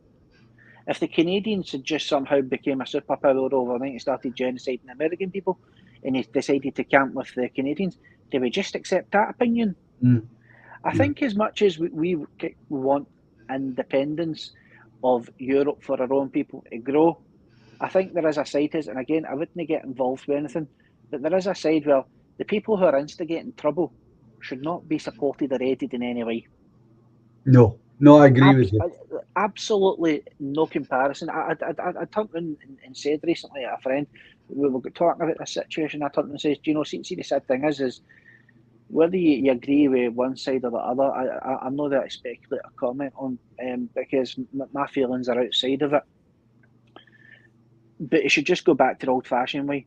Just find a field, no guns, no weapons, just go out there and kick fuck at each other, and whoever wins has the fucking land, and that's it and done with. Just dust down and go home, because it is nobody else's place in the world to get involved. And if that means that other countries round about the region take up interest because of national security, then fair dues. But no when we're thousands of miles away. No, no, I totally agree with you. It's one of the things, again, back to if only. I think, if I were in charge, my foreign policy would be we don't actually have a foreign policy. And I would cut all that money that goes abroad to various countries. For what reasons, I do not know. But there's a hell of an amount of money goes abroad to all sorts of nations. I would stop all of that, Scots, because charity begins at home. And there's a lot of charity needed in this country. And when I say this country, I do mean the whole island. And it would take long enough to get the country into some kind of decent order. Not perfect, just some kind of decent order. I really do believe that. I think it would take years and years and years to get this country into some kind of, let's call it, working order, where you've got the people are pretty well settled, and they've accepted that there's projects, and some of them are long term because they have to be, and all that sort of thing. It's going to take us years to get to even that point, I think. I really do believe that. See, I can agree with that because I grew up in one of my wee grannies absolutely resented the Germans. Truth be told, she did, and she grew up obviously, as you can appreciate, where a whole lot of like the Germans are evil and they're gunning for everybody and they're going to bomb you whilst you sleep. And I think we just live in a different generation of a different villain. Yeah, But because the villain is so prolific in the sense of media input and the constant reminding, whether it's on the radio, whether it's on the papers, whether it's on billboards, whether it's on the TV, etc., etc., you never get away with it. So you feel like that's a shadow that's hanging over you. hmm And in the context of the Middle East, whatever happens and plays out, if it comes to an end in any capacity, I do think it would probably be within my lifetime, maybe just a wee bit over before that started to mellow down, just because of the sheer raw brutality that's been on cross country for years and years now. That's not a problem that's going to be fixed in 5 to 10 years. That's going to be decades of resettling, healing, political coefficient within the areas, and then whatever way they want to work it yeah. without any outside interference. Because let's be frank about this: Europe has still not fully healed over what happened in the 40s. Oh, I'd go much further, Scott. I would say it's never recovered from the First World War. Not totally. That has left a huge, huge mark. And then 20 years later, we've got another one on top of it. So I would say it goes beyond the 40s. I would say it's the whole of the 20th century, to be honest with you. That's where I would go with that. But I take your point, of course. I agree with your point. That's It's fair, John, because I think it's like one of those ones, like especially like in their own continent. You think about that, right? You've had the two world wars, the obsession with the Cold War, then pretty much the troubles that happened and the IOs. Then after that, you obviously had the issues playing out in the Middle East with the first Gulf War, then the Iraq War, then the Afghanistan War, but Palestine and whatnot's been going on in the back burner, back and forth, yeah, in and out of mainstream for a number of years. And again, it's just that dark shadow that's hanging over it. You never truly get a break of it. So yeah, I could probably I would agree with that. yeah. Well, look, my friend, believe it or not, We've been blethering for over 2 hours. It's a pleasure, John, as always. Time flies, but you know, again, I'm surprised people haven't says, John, get him the feck off, because I can't stand listening to him. Well, they're certainly not saying that. And there's certainly, from what I've seen of the chat, everyone seems to have, and it's great to see it, a point of view, and they are taking part in the conversation, which is terrific. I always like to see that, although I can't always follow it. I'm not that clever anymore. I don't know if I was ever that clever. But you know what I mean. It's not easy to keep up with the chat sometimes. No, But John, even from my perspective, mate, when I do it, and I feel dead guilty, because I'll be sitting reading a conversation, but I'm still trying to listen into like whatever DJ or Clive's saying, and I'm trying to click comments and bring interjections in, but sometimes the chat moves genuinely too fast. You've moved on to the next subject, and you don't want to bring back a previous point when the conversation's moved on. I know. That's why anytime I'm observing another channel, I rarely say anything, because the time I get it typed out, whoever's doing the talking has moved on. But never mind. DJ Scots Armour. I haven't forgotten, nor have I abandoned, the idea that No Chance and myself are going out with a camera to do street interviews that we spoke about when I was on your channel, Scots. I remember that. So why I'm bringing it up here, guys, could you remind No Chance about it? Because at the time when we spoke about it, I wasn't as confident about my health and all the rest of it as I am today. So I feel, safer to commit myself to doing that little project. I think it would be fun for a start, and it would be very interesting. So could you mention it to him on my behalf? I can do that. What I'll do is I'll drop him a message when I come off stream, and I'll tell him to send you an email so that you've got an open dialogue for it, mate, if you want. Yeah. That's the idea. The last time, I've only had No Chance on the stream once, you know that? And that one time that he was on, I got banned from the channel for a week by YouTube.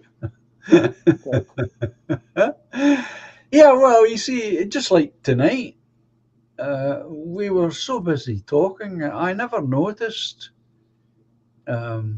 It was during the lockdown, and he just went on right into the subject, and I never really noticed, and I went on along with him right into that subject, and we were not allowed to talk about it, as you well know. So, Yeah. so the next thing I know, I got banned. Which I thought was hilarious. You know, see, sometimes the way that these algorithms work, John, it's you're banging your head off a wall, because you kind of don't curb your speech, but you try and tailor it with different terminologies and different things. And if Yeah. it's no a ban for misinformation, or a ban for this, or a ban for that, it's a copyright strike for this or a copyright strike for that. Yeah. They will fight. If there's a hole, if there's a pinhole somewhere, they'll find it, sadly, you know.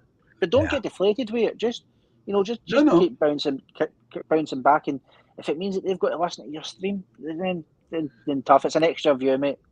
I just thought it was funny. That's all. Because I know that's how it happened. I just get carried away with the conversation, as did he. We just were like tonight, we were just involved in the conversation, and I didn't even notice.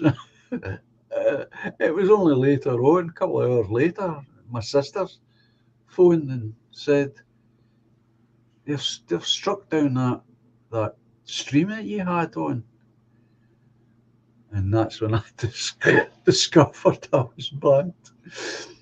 But I just mentioned it. That's the only time he's been on. I'll need to get him on, of course. See, to be honest with you, he's a very accommodating guy when he's got the time. It's just Sure. DJ's pointed out in the chat as well, rightly so, with his working schedule. But if I'll say to him, email you, and if you talk to him in the background about if he's like, right, I've got this weekend free networks for you, please believe me, he'll be up for it, because there's been many streams that I've had and I've kind of interjected maybe about 10, 15 minutes worth of speaking time, and they two have just sat and fired away like budgies all night. Sure. He can talk to the cows come home, that one. Yeah. Oh, I'm sure that's true. He and I had plenty to say that night, because it was right at the height of Willow.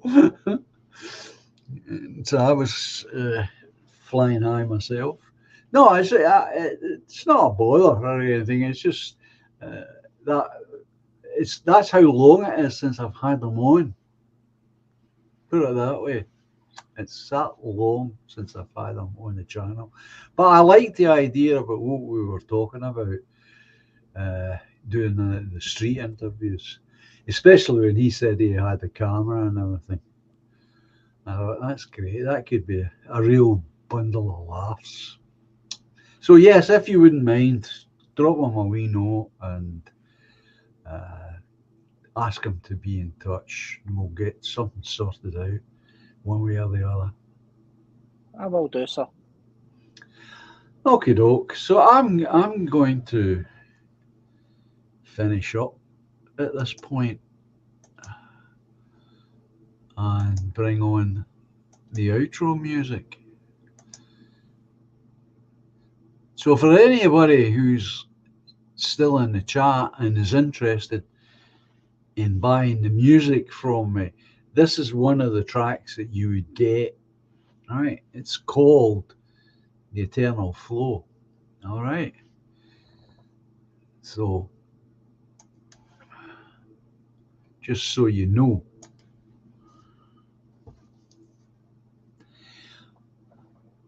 Have you got anything that you would like to finish up with, my friend? No, John, just it's a pleasure speaking to yourself. Thanks very much for having me on. And for everybody that's came along, you listened to yourself and interjected with the chat and stuff, thanks very much for affording us a wee bit of your time this Friday night. Hopefully you all have a good weekend, and hopefully you and yours is healthy. Good night and God bless. Okay, you hang around in the green room, as we say, for a while, and a quiet word. So I hope you enjoy tonight's live stream. I haven't had anyone on for such a long time, and anytime Scots Armour's on, we always get lost in our conversations, which is a great thing. And it was good tonight to see you all being involved in it. That was really good. And that's what it's all about, of course. So thanks very much, all of you, for being here. And thanks all of you for constantly being here.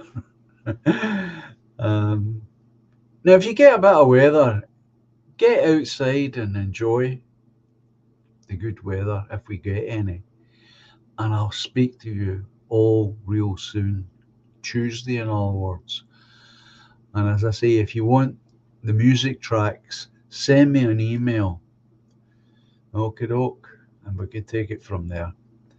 So until Tuesday, I shall say, as I always like to say, adios, au revoir, cheerio, and until Tuesday, goodbye for now. Take care. Enjoy the music.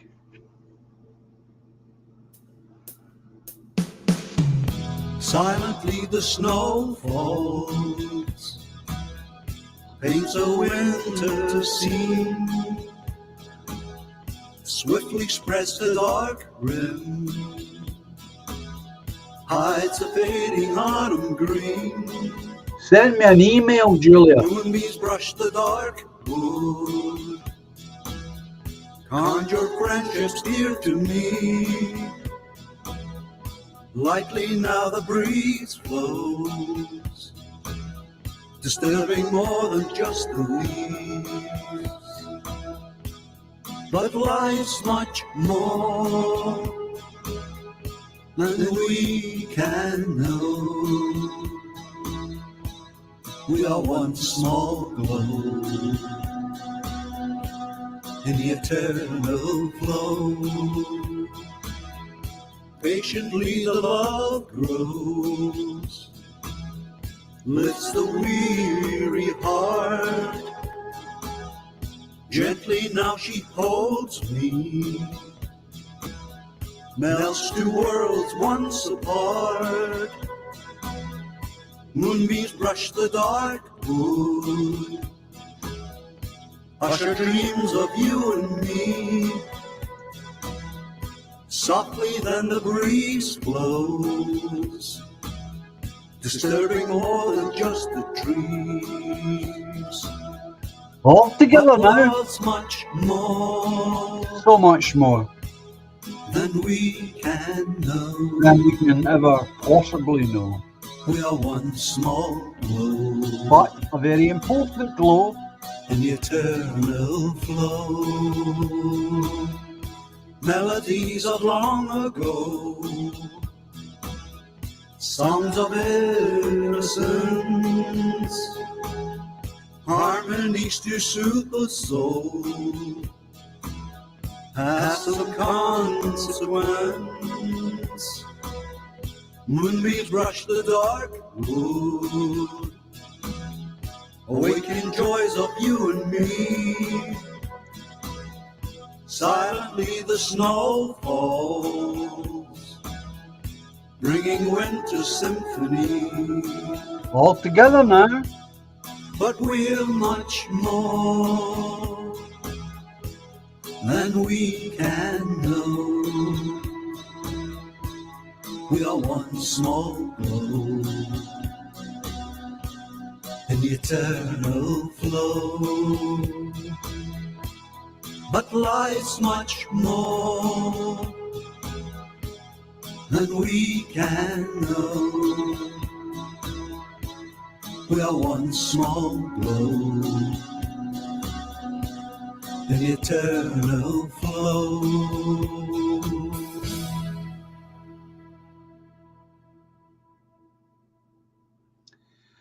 Okay, folks, you take care. And again, thanks very much for being here tonight. I know I enjoyed myself, and I'm sure Scots Armour enjoyed himself. And it looks as though you folk enjoyed yourself. So take care.